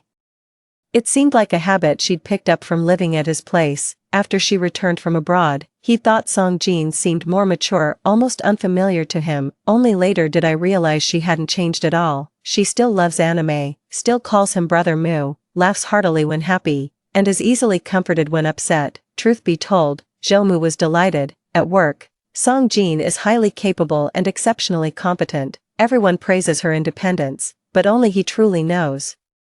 His little girl still knows how to be playful, watching children's cartoons, laughing and crying along with the characters. Only he knows. He had secretly reveled in this. Only he knew this side of Song Jin. Song Jin returned from her business trip one evening. She hadn't told him when she'd be back. Zhou Mu happened to run into them when he came downstairs. He saw Song Jin standing face to face with a man, too. The two were deep in conversation. And Song Jin's smiling eyes radiated a vitality he hadn't seen in her for ages. The man lowered his gaze slightly. His usual aloof demeanor softened noticeably when facing Song Jin. They stood together, not particularly close in distance, yet radiating an unspoken harmony that left no room for outsiders. Zhou Mu suddenly burned with anger. A sour, inexplicable ache swelled in his chest. It even made him want to charge over and throw a punch at that man's face, but that would make Song Jin angry. He wanted to walk over, put his arm around her shoulders, stake his claim, and thank the man for bringing his wife home, yet his feet remained rooted to the spot, unable to move an inch. But beyond the anger, the panic hit harder this time. The sword of Damocles hangs by a thread. Could it be him? That person? Could it be him? Song Jin bid farewell and turned to walk this way. Zhou Mu's body reacted before his mind could catch up, and he immediately turned toward home. The moment Song Jin opened the door, he forced a pale smile at her. He chose to run away. While Song Jin was showering, he went through her chat history. He knew it was despicable, but he couldn't help himself. He just couldn't accept it. Can't bear the thought of Song Jin falling for someone else. Song Jin still used the same gesture password as before, unchanged. He unlocked it effortlessly. The pinned chat on WeChat was with Zhao Xing, a mutual friend. He tapped in and skimmed through the messages. Zhao Xing, just get divorced already. I'm begging you. 3. Every time I look at that husband of yours, I want to stab him twice. Song Jin replied with a doge meme. What's your type? I can set you up. you're actually pretty great, senior. They've had a crush on you for ages, you know. 4. Songjin just replied with a doge meme, slapping you, JPG. Zhoumu exited and pulled up the senior's WeChat. Songjin's contact note was simple. Just senior Xia. Nothing suggested any personal involvement. The first post was Songjin's recent update. Thanks for seeing me home, I appreciate it. The senior replied with equal courtesy, my pleasure. The sound of running water in the bathroom continued. Skirt owner's exclusive ID pushpin WeChat. Q number 179-732-8031. Zhoumu frantically scrolled up through the chat history. The two of them had been chatting very frequently lately. Most of the conversations revolved around work, with only occasional polite inquiries sprinkled in. Both maintained that unspoken boundary between them, neither daring to cross it. In that dazed moment, Senior Xia's new message notification popped up. I managed to snag 2 tickets for the XX exhibition. Zhoumu was also familiar with XX. It was Songjin's favorite anime. Zhoumu could almost predict what he was about to say, driven by anger. He even considered giving a flat-out refusal, but then a message popped up on the other side, not let's go together. Instead, you can go have fun with your friends. Zhoumu stood frozen in place. He'd rather they'd been exchanging flirtatious banter. Daily updates pushpin WeChat. QQ number 179-732-8031. He wished Senior Xia had knowingly crossed the line by inviting her despite her marriage. She'd rather retaliate in anger by cheating on him too. That way they'd each have one affair, making them even. He wouldn't hold her mistake against her, as long as they could go back to how things were. The more this happens, the more it reveals his despicable nature. Their propriety only magnified his own sense of depravity. See, he's the only one at fault here, and he's the only truly vile one among them. Songjin might have noticed him checking her phone, but she chose not to confront him. Zhoumu lived in constant unease. The dread of losing her grew heavier by the day, yet he felt powerless to stop it, no matter how devoted he was to Songjin. His efforts vanished like a clay ox in the sea, met with utter indifference. It was on a sunny afternoon that Songjin brought up the divorce. She came with the divorce papers, sitting across from him with a calm smile. 5. Let's get divorced. The words fell like a hammer. That very instant, the sword hanging above him came crashing down, splitting him clean in two from head to toe. Daily updates pushpin WeChat. QQ hashtag 1797328*031. The heart in his left half beat slower and slower. Blood and flesh spilled across the ground. He seemed to genuinely experience heart palpitations. Facing death, breathing became difficult. Is it him? It took him a long moment to find his voice again, yet the tone sounded unnaturally shrill to his own ears. Who's there? Senior Xia, you've fallen for him, have I? Oh, Songjin startled slightly before coming to her senses and shaking her head. I'm not in love with him, just wanted to give it a chance. Songjin smiled. A chance for me, and for him too. After all, she looked at him, her smile deepening. Before starting a new relationship, you should properly close the previous chapter, shouldn't you? Zhoumu felt as if something had seized his throat. 6. He wanted to tear the black and white divorce papers before him to shreds, but for the longest time, he simply said, I understand. I'll sign the divorce papers after reviewing them. Songjin paused for a moment, then broke into a smile, with genuine delight. Yes, I'll be waiting. He wanted to cling on, afraid she might get annoyed. Let it be then. At least leave a somewhat decent ending in the end. Zhoumu revised the divorce agreement, giving most of the assets to Songjin. She also called to ask about it. Resource group pushpin v Red Heart. QQ 179-732-8031. It's compensation. The person on the other end chuckled but said nothing.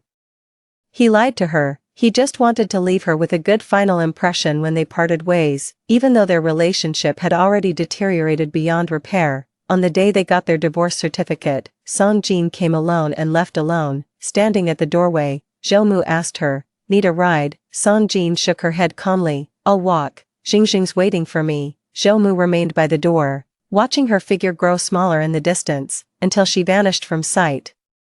It was such a beautiful day, yet he felt absolutely miserable, completely and utterly miserable. He'd actually meant to ask her if she ever really blamed him. Truth be told, there was no need to ask, because she wouldn't have cared either way. I opened my mouth to call out, Zhou, she, just like that year when he brought fruits to Songjin's house, only to hear her mother asking, made up your mind, really going abroad? What about the person you love? Could you really bear to be apart from him? Song Jin let out a laugh, her voice still carrying that crisp, girlish sweetness from her youth. Mom, when it comes to anything involving my parents, my future was never a multiple-choice question to me. She's always been that resolute. Story 2. I traveled back to the day when he confessed his love to me. Everyone thought I would reject him, crush his dignity mercilessly, and mock him for being a toad trying to eat a swan, including him. Under the curious gazes of the onlookers, I took the hand of the down-and-out young man, my eyes curved with a smile. Jiang Yuanzhou, I like you too, let's walk the future path together. The basketball court was bustling with noise. I, like you, the down-and-out young man's attire was out of place in this place, his thin shoulders trembled slightly, and his voice was faint. He was coerced to come here. The people around were all looking at him as if watching a joke. In this prestigious school, ordinary people were not tolerated. In my previous life, I scolded him in front of everyone, calling him a toad dreaming of eating a swan, and a delusional person. I trampled his dignity under my feet mercilessly. He didn't look up at me. Presumably, he was also thinking about how to deal with the situation later and didn't have the slightest expectation of me. After I died in my previous life, I realized that I was in a sweet and spoiling novel with a broken logic.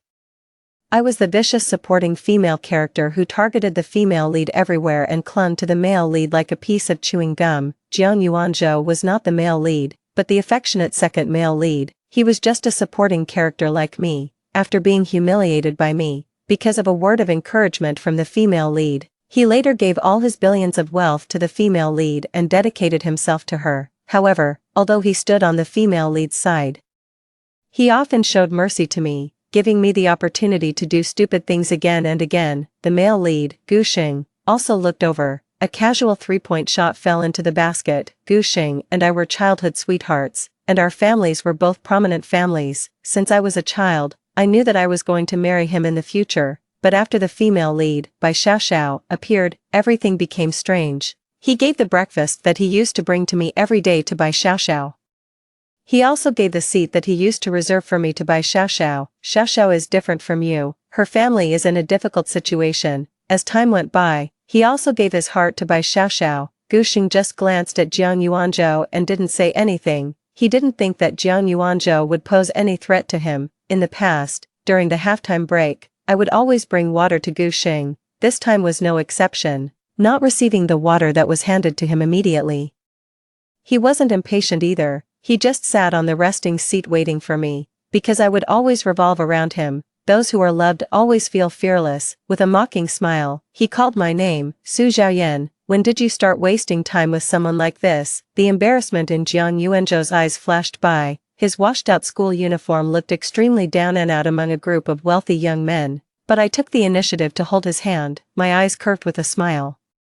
Jiang Yuanzhou, I like you too, let's walk the future path together. Jiang Yuanzhou was a head taller than me. He lowered his head, and I looked up at him. His eyelashes trembled slightly, his voice was low and hoarse, lacking confidence. What did you just say? Before I could say anything, Gu Xing, not far away, couldn't sit still first. Gu Xing's face darkened. Su Zhaoyan, if you want to anger me, you don't have to lower your status and be with someone like him. I didn't look at him but stared into Jiang Yuanzhou's eyes and said word by word, didn't you hear clearly? Then I'll say it again. His face instantly turned red. I continued, I like you, so now I'm your girlfriend. Gu Xing gave Jiang Yuanzhou a cold look. Don't you know what kind of person she is? She's just playing with you. You don't really believe it, do you? Jiang Yuanzhou raised his eyes. Can I trust you? My face was reflected in his clear eyes. I said softly, are you willing to trust me? He suddenly smiled. I am willing. After I led Jiang Yuanzhou away, Gu Xing didn't follow. He thought that I was just throwing a tantrum and that sooner or later I would run back and revolve around him again.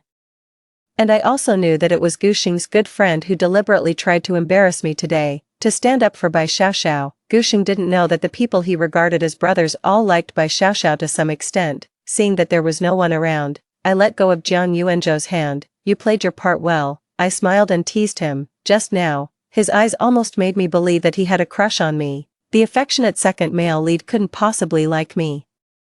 And I had never thought in that direction, but Jiang Yuanzhou didn't show any relief after getting out of trouble. So, you were lying to me. His expression was hidden behind his disguise. and it was hard to see any dissatisfaction, but his tone was terrifyingly cold. Weren't we helping each other out just now? I smiled a little awkwardly and secretly guessed what he meant. Now, in the eyes of everyone, Jiang Yuanzhou was someone that anyone could humiliate a few words, but in the future, he would become an unshakable big shot in the Shanghai circle. My only thought was not to make any enemies. Jiang Yuanzhou retracted his previous tone and returned to his usual cautiousness. It made me a bit confused. They all know that you like Gu Xing. Did you do that just now to anger him? I smiled. Who said I like him? Jiang Yuanzhou suddenly let out a sigh of relief. You're not lying to me this time. I found a bench and motioned for him to sit down.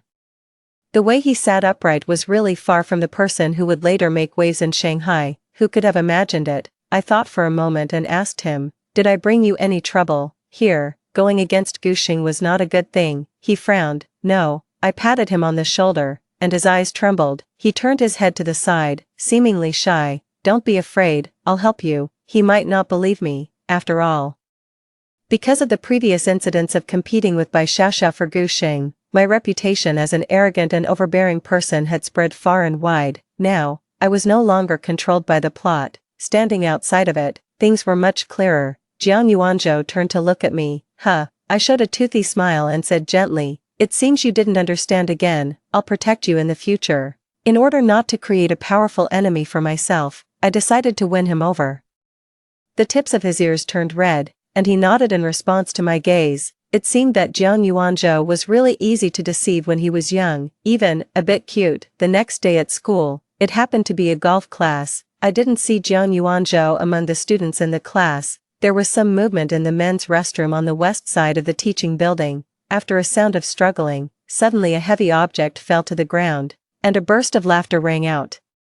Do you think that by getting close to the eldest lady of the Jiang family, you can get rid of us? Weren't you the one who cared most about face? You're more eager to be a gigolo than the rest of us. There were all kinds of unpleasant and dirty words. Without thinking, I opened the door of the men's restroom. When the people inside saw me come in, their jaws almost dropped. Su Xiaoyan, why are you entering the men's restroom? Because of the Jiang family, they didn't dare to do anything to me. I walked up to Jiang Yuanzhou and casually asked, did they bully you like this before? In fact, I didn't need to ask to know that Jiang Yuanzhou had a tough time here, but the scholarship here was very high, 100 times that of an ordinary school. The corner of Jiang Yuanzhou's mouth was broken, and there was a large abrasion on his arm joint. The sound of the heavy object falling to the ground just now must have been the sound of him being pushed down. He nodded and showed great forbearance. The leading boy stopped what he was doing. His father worked under my mother. Su Xiaoyan, do you really have a crush on this guy? His tone was still relatively polite. I took Jiang Yuanzhou's hand, and his palm was full of sweat. He will be mine from now on. I smiled. So, I hope you will treat him well in the future. After all, he is the one I like. The boy was stunned, looking as shocked as if he had seen a ghost. I gave him a glare and pulled Jiang Yuanzhou to the golf course. A quarter of the class time had already passed. Jiang Yuanzhou had an indifferent expression and was very repulsed by this place. I don't like this class. He was so uneasy that he wanted to go back to the classroom to do his homework. I blocked his way. Do you not like it? Or do you not have the equipment? I took out a spare set of golf clubs. This class is also counted towards the credits. Don't you want the scholarship anymore? He raised his eyelids but didn't say anything. I'm not someone who is overly sympathetic. Consider this money as a loan from me. You have to pay me back with interest in the future. The course assumes that everyone knows how to play, and the teacher only manages the order of the practice field. All the equipment is brought by the students themselves. For someone like Jiang Yuanzhou, it was impossible for him to afford it. Bai Xiaoxiao pestered Gu Xing to teach her how to play golf. Gu Xing had been squinting his eyes and resting. He looked down on the crowded golf course at school and thought it was beneath his dignity to play here. As soon as he saw me coming, he immediately agreed to Bai Xiaoxiao's request. He seemingly casually glanced at me. When his gaze swept over Jiang Yuanzhou beside me, his eyes trembled for a moment. In my previous life, Gu Xing once locked me in the golf course for a whole night, in order to let Bai Xiaoxiao know that he didn't have feelings for me in his heart. He cleared out everyone in advance, and not a single person told me. It rained heavily that night, with thunder and lightning. I was so scared that my whole body trembled. In the dark night, suddenly a flashlight appeared, piercing through the rainy night. The person who came in shouted, "Is there anyone else in here?" I replied tremblingly, "Yes, it was Jiang Yuanzhou. He had left his golf clubs in the course, so he came back. By the way, he saved me who was trapped in the course. There was prepared ginger tea in his car, still warm. He handed it to me with a cold expression and also sent me home. Other than that, he didn't say a single word to me. The male lead would only be potent and dote on one person. The second male lead, however, was kind to everyone, even though he didn't seem to like me. Gu Xing helped Bai Xiaoxiao adjust her posture and told her to aim before hitting the ball. Bai Xiaoxiao was a bit shy. I seem to be a bit clumsy. Can you teach me again? Gu Xing seemed a bit impatient. Just as he was about to turn his head to look at me, I had already led Jiang Yuanzhou to an empty hitting position beside. I repeated what Gu Xing had just said to Bai Xiaoxiao. Understood. Jiang Yuanzhou nodded. Yes. Bai Xiaoxiao next door bit her lip. Actually, I already know how to do it. I was just being modest before. I didn't look at her but just watched Jiang Yuanzhou practice. Jiang Yuanzhou was very smart. Although it was his first time to touch golf, he didn't have the clumsiness of a beginner. Bai Xiaoxiao hit the ball twice, but the club didn't even touch the ball. An embarrassed look appeared on her face, and she turned to Gu Xing and said, I really seem to be a bit unaccustomed to it. Gu Xing perfunctorily responded a few words and proposed to have a match with Jiang Yuanzhou. I immediately laughed. You want to compete with a beginner? Gu Xing waved his hand and smiled mockingly. Isn't he supposed to be talented? He doesn't look like it's his first time. I was about to say something more. Jiang Yuanzhou grabbed my arm. I admit that I'm not as good as you in this regard. His speech was slow but firm. Gu Xing's mouth curled into a sarcastic smile.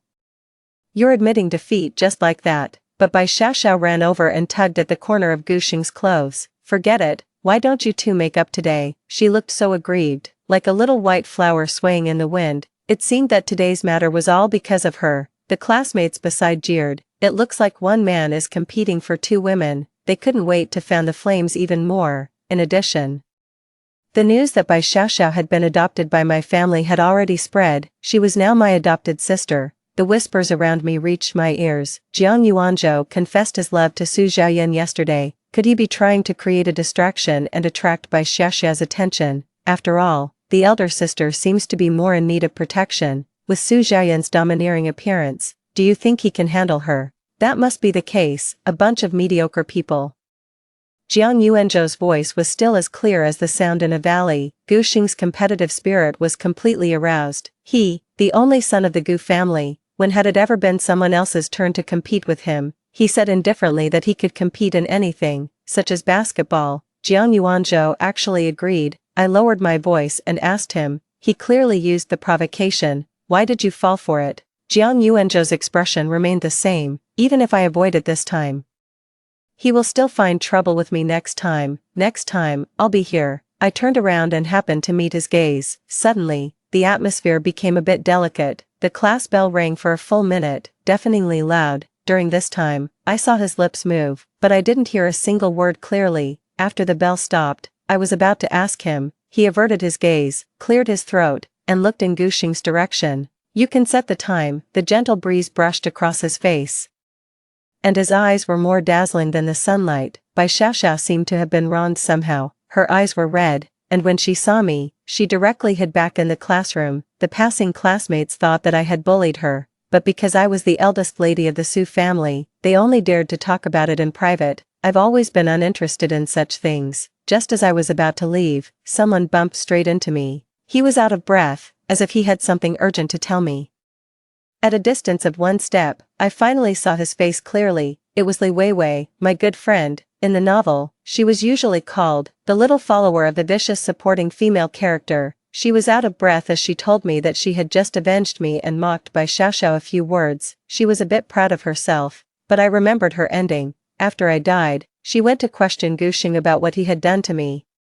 Gu Xing had drunk too much wine that day and couldn't see the road clearly. He drove the car and crashed into her. Li Weiwei was knocked flying 10 meters away. Gu Xing directly drove over her body. Later, Bai Xiaoxiao knelt down in front of Jiang Yuanzhou and begged him to go to prison for Gu Xing. The affectionate second male lead naturally agreed. From beginning to end, no one cared about Li Weiwei's death. She was just a cannon fodder. In front of me, Li Weiwei was still full of life.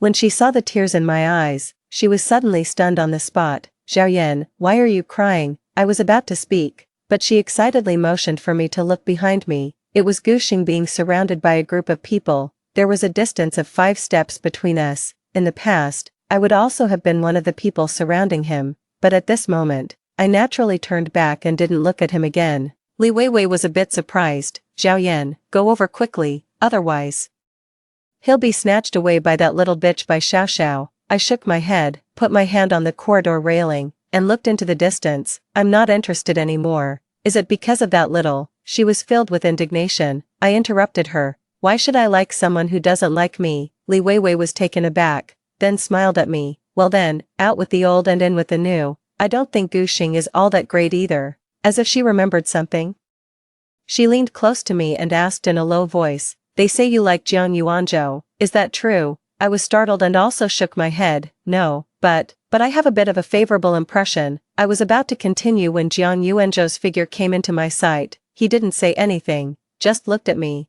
The look of disappointment in his eyes surprised me a bit. Li Weiwei directly called out to him, hey, Jiang Yuanzhou, what did you mean by making our Xiaoyan embarrassed last time? She had a bad temper and a loud voice. At this time, there were quite a few people in the corridor. Human nature is to be nosy, and they all looked over. Jiang Yuanzhou was a bit embarrassed on the spot, perhaps because he was often humiliated by those young masters. There was not the slightest trace of anger on his face. Before Li Weiwei could say her next sentence, I quickly covered her mouth. I didn't explain it clearly to her. I smiled awkwardly, but Jiang Yuanzhou apologized to me solemnly. I'm sorry, for a while, originally it was Jiang Yuanzhou confessing his love to me. As it was being passed around, it actually changed into several versions. Jiang Yuanzhou provoked me, the overbearing young lady, just to attract Bai Xiaoxiao's attention. Jiang Yuanzhou dumped me and hooked up with Bai Xiaoxiao, and I chased after Jiang Yuanzhou to beg for a reconciliation. Bai Xiaoxiao was hesitant between Jiang Yuanzhou and Gushing. So the two of them decided to have a competition to determine the winner. The essence of human beings should be gossip. During the evening reading class, there were not many people reciting books in the corridor, just a few sporadic ones. Jiang Yuanzhou leaned against the railing, and the pages of his textbook hadn't been turned for a long time. He was distracted. Maybe he noticed that I was looking at him. So he took 2 steps to the right and changed his position, just being blocked by the wall. I also took a book and went out, patted him on the back, and deliberately frowned and said, are you avoiding me? He remained silent, which was a kind of acquiescence. During the day in the restroom, I said I like, as if he didn't want to hear me finish. He quickly said, I know you were trying to help me. I smiled. They definitely won't trouble you anymore in the future. Just focus on your studies with peace of mind. Just as I was about to go back, I turned my head and saw the dean of students who had gone up the stairs and was walking towards us. I quickly opened my textbook. But Jiang Yuanzhou said indifferently, you're holding the book upside down. After I turned it around, the dean of students had already come up behind me. My mother was a school board member, so he paid special attention to me. He would report my grades in real time every time. But in my previous life, I dropped out of school and also refused to go abroad. My mother never said a single word of blame. Xiaoyan, it's a good thing to interact more with classmates who are good at studying. The dean of students adjusted the glasses on his nose. Everyone also knew that I was a rich young lady who just idled away my time. I usually looked down on students from ordinary families, especially those like Jiang Yuanzhou who got into the school purely based on their grades. I smiled and replied, okay, Director Qian. Then I looked at Jiang Yuanzhou beside me. Student Jiang, I think the problem you explained to me just now really enlightened me. Can I ask you to give me tutoring lessons in the future? Naturally, Jiang Yuanzhou couldn't refuse me in front of the dean of students. In silence, he nodded. After the dean of students walked away, he asked, when did I explain a problem to you? I answered silently in my heart, in my previous life, at that time. I heard Gushing laugh at me in front of everyone, saying that I was stupid and couldn't even solve a simple problem. I was so angry that I stopped Jiang Yuanzhou who was passing by. I gave him a 100 yuan bill and asked him to explain the problem to me. He said at that time, I'll only explain it once. Let's see if you can understand it. I thought he wanted to play tricks on me on purpose, so I listened especially carefully, but the detailed way he explained it allowed me, who always slept in class all day, to draw inferences about other cases from one instance. In the end, he didn't accept my money and didn't say another word to me. That day, it was getting late. I only saw the problem clearly and didn't see his expression hidden in the night. Jiang Yuanzhou probably thought I was making up a story. He didn't believe me. I suggested that he come to my house this Sunday, and the hourly wage would be calculated according to the market price for tutoring. But he suddenly blurted out, "Why have you been helping me so much these days?" Presumably, he didn't want to be my tutor and didn't answer my question. I wasn't discouraged either. After all, my image of being ignorant and incompetent had already been deeply ingrained in people's hearts. The main characters and the affectionate second male lead were all portrayed as extremely intelligent. Only I had no special skills and finally lost my life. It doesn't matter. I traveled back just to change my destiny. Since the day I came back, I've been an independent person, I said meaningfully. Jiang Yuanzhou, if I fall into a trough in the future, can you give me a hand? Afraid that he wouldn't agree, I added, just once, I'm not that unreasonable. But he laughed, a self-deprecating laugh. Why do you have confidence in me? I met his unconfident gaze and said sincerely, you got into this school and stood in front of them. Although the starting points are different, the end points may not necessarily mean you'll lose to them. Don't you think you're really amazing? Jiang Yuanzhou was stunned. After a while, he said, I've never heard anyone say that before. There's a saying, don't bully a young man because he's poor. I was very serious. Jiang Yuanzhou paused and said, if what you said comes true, come to me. He added, every time, after Li Weiwei knew the whole story.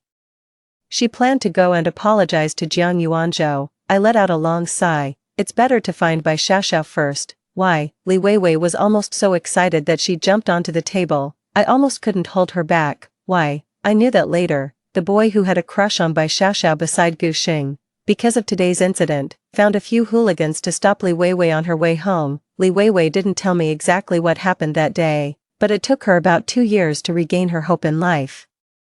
I said, just do it for my sake. She's my adopted sister now. Just give me some face. When Li Weiwei apologized, she was very reluctant. Bai Xiaoxiao's eyes were still red. As long as Zhao Yan isn't angry with me, that's enough. I smiled. Why would I be angry? Who would want to go against the female lead's halo? I heard that Xing used to bring you breakfast. I've already reminded him to bring 2 servings tomorrow. One for me and one. I smiled indifferently.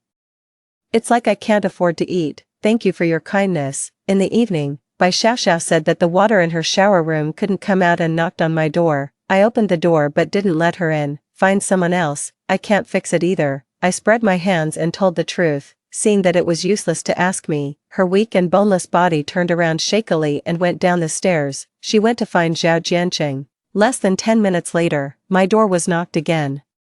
This time it was my father. There were only the 3 of us here, and my mother wasn't at home. Bai Xiaoxiao was my father Zhao Jianqing's illegitimate daughter. Her mother brought her up alone in hardship. Because of an illness, her mother passed away, and only on her deathbed did she tell Bai Xiaoxiao who her biological father was. At that time, my father Zhao Jianqing was accompanying my mother in the hospital for her recuperation, but he saw his first love at the end of her life.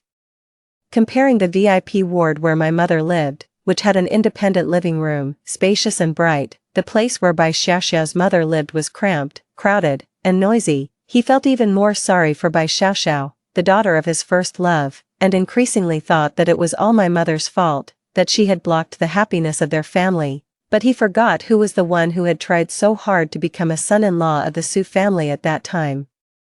His tone was a bit annoyed now. Now Xiaoxiao is your sister, she's not familiar with this family, can't you help take a look? I still smiled. Even if I look, I can't fix it. Bai Xiaoxiao came out to smooth things over. Zhao Yan can't do it either. Don't blame her. Zhao Jianqing stroked her head. Xiaoxiao is still sensible.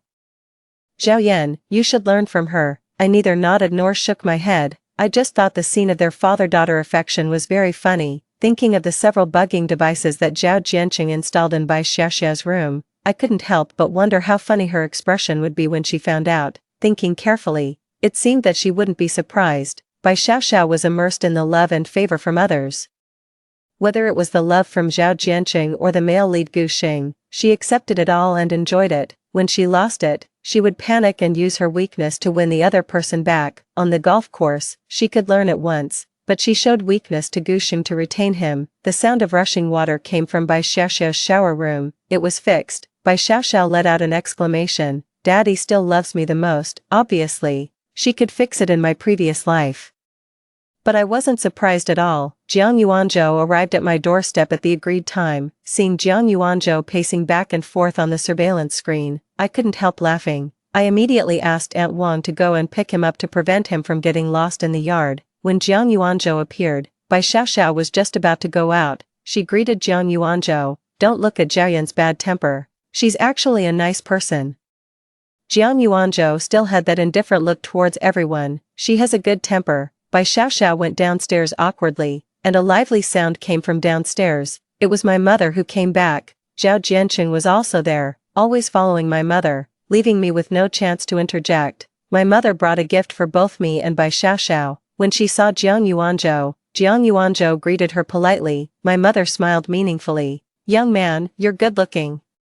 My mother never looked at anyone with prejudice. That's why Zhao Jianqing had the opportunity to become a son-in-law of a wealthy family. Seeing that my mother was about to go back to the company, Zhao Jianqing also wanted to follow. I quickly called out to my mother, "Mom, you've been working for so long and have no time to accompany me. I'm just about to go to an escape room with my classmates. Why don't you come with us?" Jiang Yuanzhou cooperated with me. "Auntie, come with us."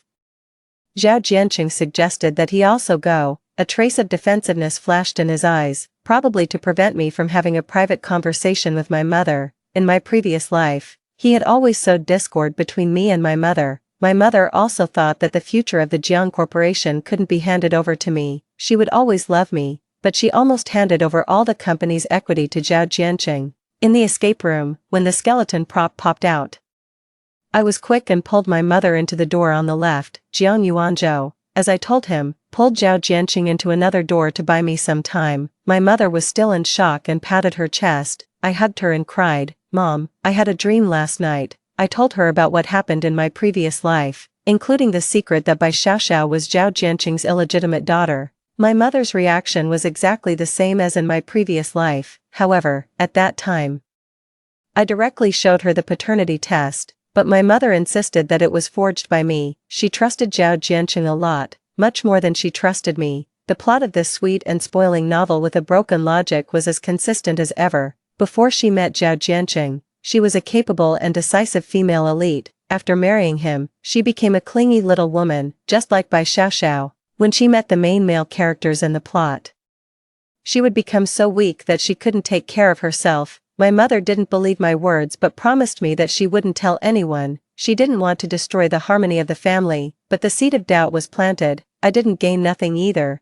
Zhao Jianqing had already come over at this time. I gave Jiang Yuanzhou a okay gesture. Jiang Yuanzhou noticed the exhaustion in my eyes and handed me a bottle of water.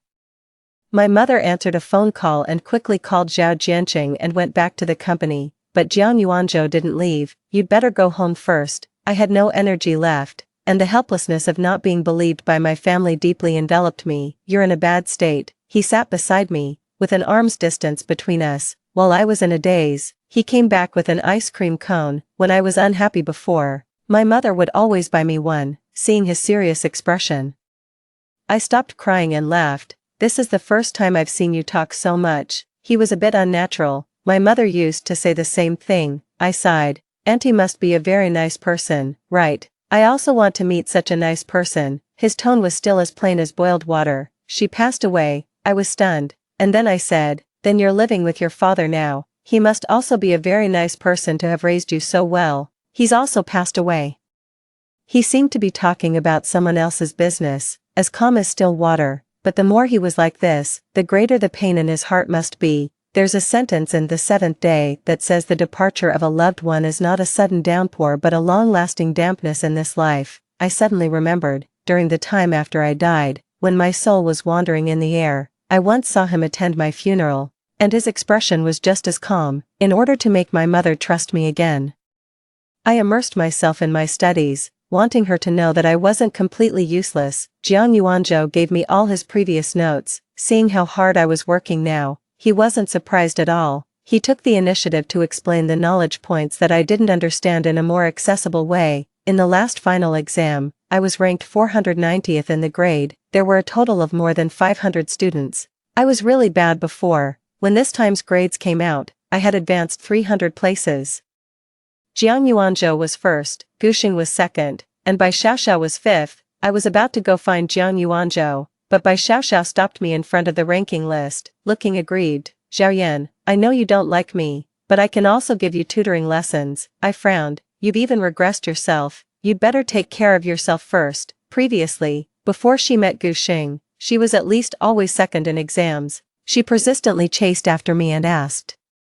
Ah Xing has been ignoring me recently. You've known him since childhood, so you must know how I can win him back. I replied with a cold expression. I don't know, you must have a way. Her eyes turned slightly red, and this look was very effective in arousing people's protective instincts. But unfortunately, I wasn't the male lead. I smiled and said, do you really need his favor that much? Bai Niao looked a bit dazed at my question. I continued, before you met him, you had excellent grades, and your learning and practical abilities were never inferior to others. Even I have to admit that you're very smart, but now, you've become a daughter flower that depends on others. Do you really have to rely on others to survive? In the plot, Bai Niao got into a very good school, but in her junior year of college, she got pregnant, dropped out, and was kept at home by Gu Xing, living off his favor. The female lead in a sweet romance novel is actually also a supporting character, just a more advanced one than the others. Without him, it's like a fancy robe losing its lice. It would only feel more comfortable to wear. Bai Niao bit her lip and remained silent. I realized I had said too much and didn't want to pay attention to her anymore. Among the classmates who squeezed in to check the grades, someone shouted, "There's a fight at the basketball court." This sentence was like throwing a bomb into the crowd. In an instant, everyone rushed to the basketball court to watch the commotion, and today was the date when Jiang Yuanzhou and Gu Xing had agreed to compete. The injured person had already been taken to the infirmary. It was Gu Xing who had fouled by throwing the basketball at Jiang Yuanzhou. Jiang Yuanzhou blocked it with his left arm. There was no time to cushion the impact, and he suffered a comminuted fracture. He had already been put in a cast. Gu Xing didn't think he was in the wrong. Isn't he just looking for compensation? I have plenty of money. These words were exactly the same as when he ran over Li Weiwei with his car in the previous life. I rushed up and slapped Gu Xing across the face. Got so much money, huh? Gu Xing was left stunned by my slap. Jiang Yuanzhou happened to wake up at this moment. When he opened his eyes and saw me hitting Gu Xing and the slap mark on Gu Xing's face, he was also stunned. Maybe he didn't expect me to be so fierce. Gu Xing angrily glared at Jiang Yuanzhou and then looked at me. You hit me for him. Exactly, you deserved it. My hand stung painfully. Jiang Yuanzhou handed me the ice cube in his hand. Does it hurt? I didn't decline. You know what? It really stings. The school organized a 1-week study tour. Before I left, my mother said she wanted to give me a reward for my improved grades. She said mysteriously that I had to wait until I got back to receive it. I was a bit worried, so I got a new phone card and gave it to Aunt Wang, telling her to call me if anything happened. Zhao Jianqing was good at playing dirty tricks. When I packed my things and rushed to the school gate, the bus was already full, except for an empty seat next to Jiang Yuanzhou. He still hadn't had his cast removed, and he looked rather clumsy. He tried to get up to let me in. I stopped him. People are constantly walking up and down the aisle. You might get bumped. A blush crept up his cheeks. I'll be fine. Injuries to bones and muscles take 100 days to heal. I smiled. Since this study tour counted towards credits, no one could ask for leave. Gu Xing was also on the bus, but the person sitting next to him wasn't Bai Niao. Bai Niao was sitting with another girl, chatting and laughing. When Gu Xing saw me, his face darkened.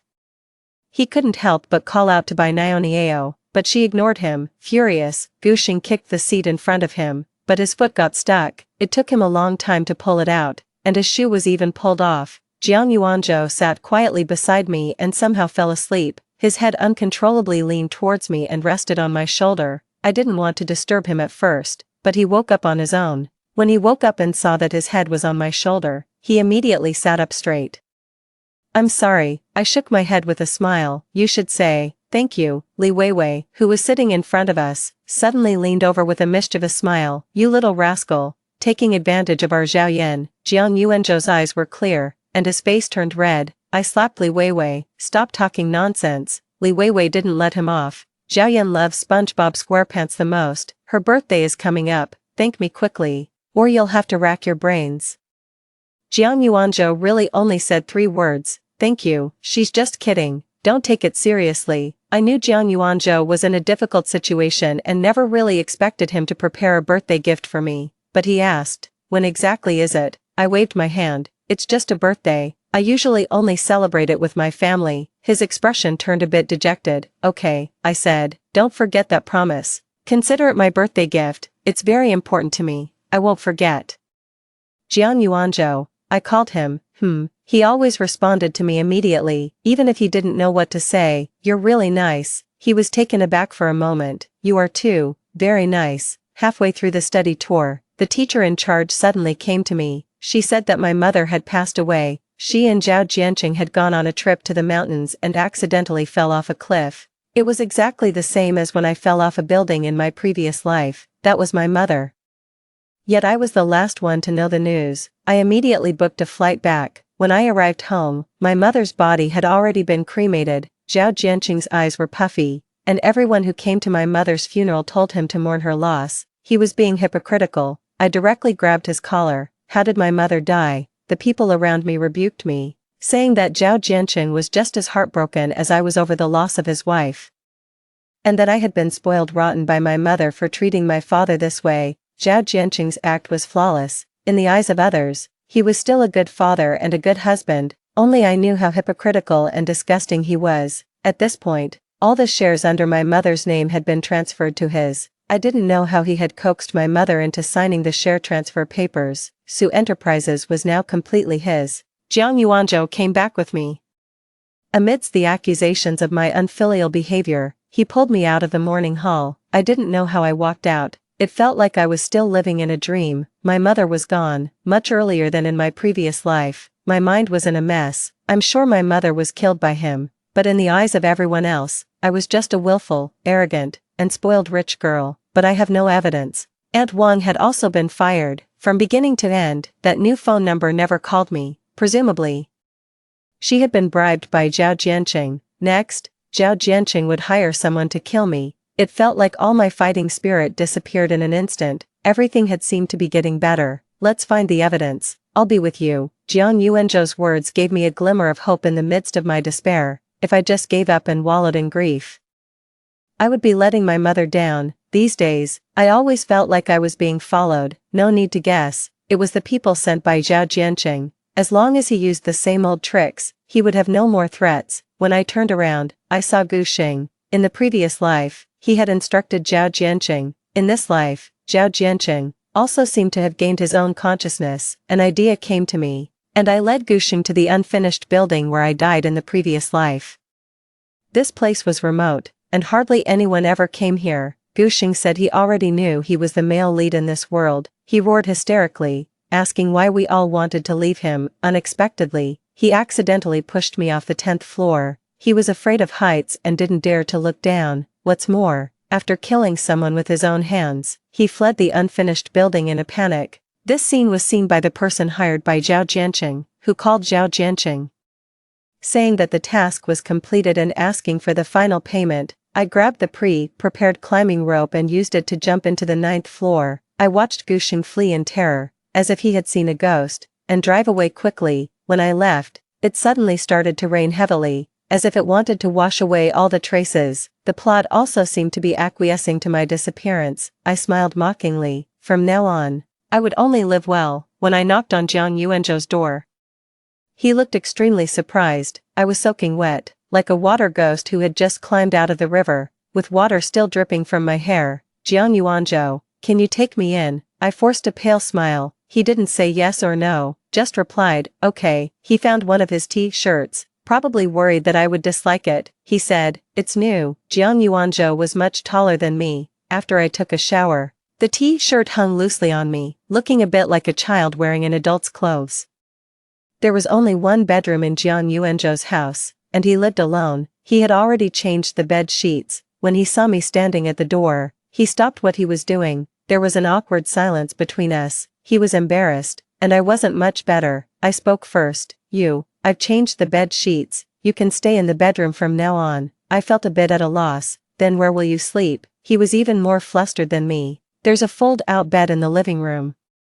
I'll sleep there. Jiang Yuanzhou's room was very simple. Besides a bed, there was a wall full of books, and some documents were stacked on the floor. I told him about what had happened these days, including my fake death and now having nowhere to go. He didn't ask anything. just said, "You've been through a lot, haven't you?" I didn't know what else to say. "I guess so. Ever since my mother died, I had been having trouble sleeping. Every time I closed my eyes, Zhao Jianqing's ugly face would appear in front of me." I heard someone shouting downstairs, "Today is the Mid-Autumn Festival. Time to go home and reunite with your family." The Mid-Autumn Festival was also my birthday. In the past, my whole family would celebrate it together. Before I left, my mother said she would prepare both my reward and my birthday gift, but now, I didn't have a mother anymore. I stared blankly at the people downstairs going back and forth, heading home to reunite with their families. Jiang Yuanzhou somehow brought out a birthday cake shaped like SpongeBob SquarePants. I was surprised. "I don't think I ever said today was my birthday." He turned on the TV and said casually. I asked Li Weiwei. On the TV, SpongeBob SquarePants was playing. Patrick knocked on SpongeBob's door and said, "Hey, SpongeBob, let's go jellyfishing." Jiang Yuanzhou was usually serious and rarely smiled. The next moment, he imitated Patrick's voice, mustering all his courage, and said, "Hey, Miss Sue, let's go jellyfishing." There was an assembled computer in Jiang Yuanzhou's house. He asked me for the new phone number I gave to Aunt Wang. I might be able to track its location. He spoke calmly. I remembered the plot in the novel. Jiang Yuanzhou started his business in the technology company and later expanded into many other industries. After about an hour, he looked a bit discouraged. "It seems I failed." "Thank you." I paused.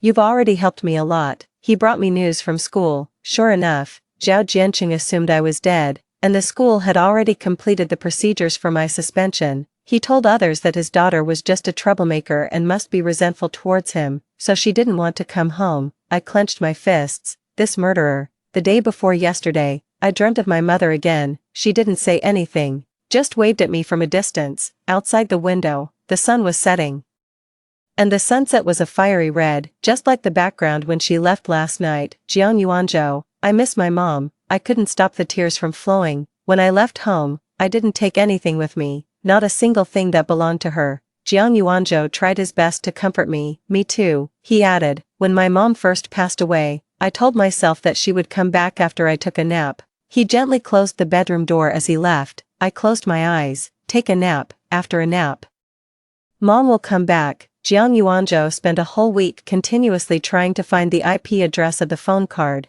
and finally, he located it. It wasn't in Shanghai City but in a rural area of a neighboring city. It happened to be the weekend, and I originally planned to go alone, but Jiang Yuanzhou bought 2 tickets. "Let's go together." When getting on the bus, he reached out his hand, and I naturally took it. His arm stiffened. I smiled at him. "Why are you shy?" "It's not like we haven't held hands before." Actually, I wanted to say about the tickets. The tips of his ears turned red. Indeed, both tickets were in my hand. "Ah, you could just ask me for them." I quickly covered up my embarrassment. The bus swayed for over 2 hours before finally reaching the destination. When we found Aunt Wang, I didn't expect her to look terrified. The first thing she said was that she had evidence. "I know how your mother died. There's a video of that day in the camera." She asked me for 300,000 yuan and a plane ticket to go abroad, saying that her safety had to be guaranteed. She already had a passport that my family had applied for her before, but she had never used it. "I'll give it to you." Jiang Yuanzhou said he could figure out the money. He had just received his scholarship, and he also had his previous savings and the money left to him by his parents. 0,000 yuan was just pocket money to me, but to him, it was everything he had. Fortunately, I had previously applied for a card that Zhao Jianqing didn't know about, and there was enough money in it. After watching Aunt Wang enter the airport, she finally gave me the camera and left the country as if running for her life. I teased Jiang Yuanzhou. "Aren't you worried that I won't pay you back and run away with the money?" He thought seriously for a while. "If you do, there's nothing I can do." I backed up the videos in the camera. Jiang Yuanzhou never told anyone that I was still alive. He was very cautious every time he came home, until Bai Niao came to his door. Jiang Yuanzhou's home was located in the old city area. The door was made of wood and didn't have a peephole. Jiang Yuanzhou went to open the door. I happened to be in the living room and saw her at a glance. "I knew you wouldn't die so easily." She had changed from before. I thought she had come as a spy for Zhao Jianqing. Unexpectedly, she gave me a backup of a recording. Zhao Jianqing had installed a lot of bugging devices at home, including in the study. The recording was the part where Zhao Jianqing pressured my mother to transfer the shares. I heard my mother's long, missed voice. It turned out that share transfer document was originally intended for me, a gift for my academic progress, but Zhao Jianqing replaced it and had a huge argument with my mother. Later, when my mother's emotions calmed down, he used his usual sweet words to apologize to her and accompanied her on a trip to the mountains to relax. I forced myself to listen to the entire recording. There was a long silence, and my heart ached coldly. I asked Bai Niao, "Why are you helping me?" Bai Niao no longer had that frailness that made her seem like she could fall over at the slightest breeze. Instead, her original tenacity had returned. She was supposed to be a flower that breaks through the stones, never a daughter flower, because I have a mother too. For wealth and status, Zhao Jianqing abandoned his first love and deceived two people. She had drifted from place to place with her mother until her mother died, and only then did Zhao Jianqing want to make amends for her. Bai Niao had finally come to her senses. Later, she cooperated with me to make that video public when Zhao Jianqing was at the height of his glory. At the same time, I handed the evidence to the police. As a successful entrepreneur, Zhao Jianqing was handcuffed and taken away by the police while giving a speech in a large auditorium filled with thousands of people. I visited him in prison. He had a shaved head and almost jumped off his chair when he saw me. I said through the glass, "Zhao Jianqing, I didn't die as you wished." He flew into a rage. "You're my child, what good does it do you to lock me up here?" I sneered. "Have you ever really thought about what it means for me to be your daughter?" Ever since I died in my previous life, I had never regarded him as my father. The corner of his mouth curled into a contemptuous smile. "Do you want to know why I killed that woman? She actually did a paternity test between me and my illegitimate daughter." At that moment, I knew she couldn't be kept alive. When I walked out in a daze, Jiang Yuanzhou was waiting for me outside the prison. I sat nearby for a long time. Seeing that I didn't speak, he remained silent as well. I wiped the tears from my face. "Jiang Yuanzhou, I finally understand that my mother didn't not believe me. In fact, she wanted to hand Su Enterprises over to me." My heart felt heavy. I had thought that my mother never took seriously the words I said in the escape room.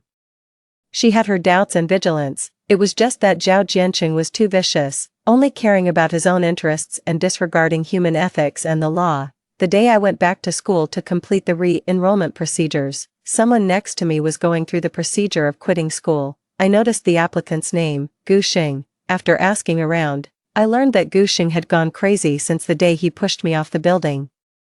He kept telling everyone that he was the male lead and that the whole world existed to serve him. He even claimed that no matter how many people he killed with his car, there would always be others willing to go to prison for him. Seeing that he had gone insane, the Gu family was afraid he would embarrass them if he went out, so they sent him to a psychiatric hospital. I heard that his condition was getting worse and worse. He rambled on every day, saying he wanted to run over all the doctors. The doctors were at a loss and could only give him sedatives to keep him from getting too agitated. At this time, as an outstanding student, Bai Niao had received a free study abroad offer. She had already gotten the official offer letter. Before she left, I went to see her off. When she saw me, her eyes turned red, and she gave me a hug. "Xiaoyan, thank you for waking me up." "You're welcome, you helped me too." I waved to her and watched her figure fade away. In fact, there's no need for supporting characters to set off the main characters. We can all be kind, brave, innocent, and confident. She was going to embrace her future. At this moment, I officially declared that I had broken free from the shackles of the plot. I was truly free and truly reborn. When I turned around, I saw Jiang Yuanzhou. He was not far away, always waiting for me. I walked towards him with a bright smile. "Hey, classmate Jiang, let's go jellyfishing." Extra the male lead. Jiang Yuanzhou was the only character in the plot who had a sense of self-awareness. Although he had it, it was limited. He could only follow the plot. Outside the plot, he also needed to conform to the persona of the affectionate second male lead. During the few times he helped Su Xiaoyan, he couldn't say a single extra word. All he could show was indifference. After his death, the main god of the novel's plane found him. Congratulations, the only character with a bit of self-awareness among us. The man interlaced his fingers, his tone full of mockery. Jiang Yuanzhou had always been cold-tempered. He said, "What's there to congratulate? It's nothing but torture." He watched the person he liked running towards destruction. He could do nothing. Obviously, he detested Gu Xing so much, yet he had to go to prison for him according to the plot and watch Gu Xing get away with everything. The man smiled triumphantly and said playfully, actually. Once all the main characters awaken and break free from the plot will cease to exist completely. Oh, Jiang Yuanzhou glanced at his wristwatch, where the time was frozen. The man said proudly, I can make the time on your watch start moving again, or I can make it go back. He didn't finish his sentence, deliberately leaving Jiang Yuanzhou in suspense before continuing. In the plot, there's always one person who has self-awareness, but what? Jiang Yuanzhou, who had been silent, suddenly seemed a bit impatient. He is, but the degree of self-awareness awakening varies for each person. For example, in your case, it's very limited, and you can only follow the plot. Then next time, who will it be? Jiang Yuanzhou became very excited. It will be. The man smiled. Anyway, it won't be the one you like. Can it be her? I'm willing to trade anything, Jiang Yuanzhou blurted out without thinking, but the man took his time. Well, the price might be a bit steep. All your possessions are part of the plot, so, are you really willing to trade anything? The man crossed his fingers and looked down on everyone with an air of superiority. Yes, 10 years of your lifespan. And in every reincarnation in the future, you will lose 10 years of your lifespan. The man was about to leave. He was tired of saying such things. Almost everyone who came here had asked the same questions. If it were just for one lifetime, 90% of people would agree, but once the loss was eternal, very few people were willing to pay such a price. Okay, Jiang Yuanzhou replied calmly and firmly. The man laughed. You really are infatuated. When choosing the time point for Su Zhaoyan to go back, he smiled cunningly and deliberately said it as the day when Jiang Yuanzhou's confession was rejected. He said triumphantly, go and see the joke of this infatuated fool.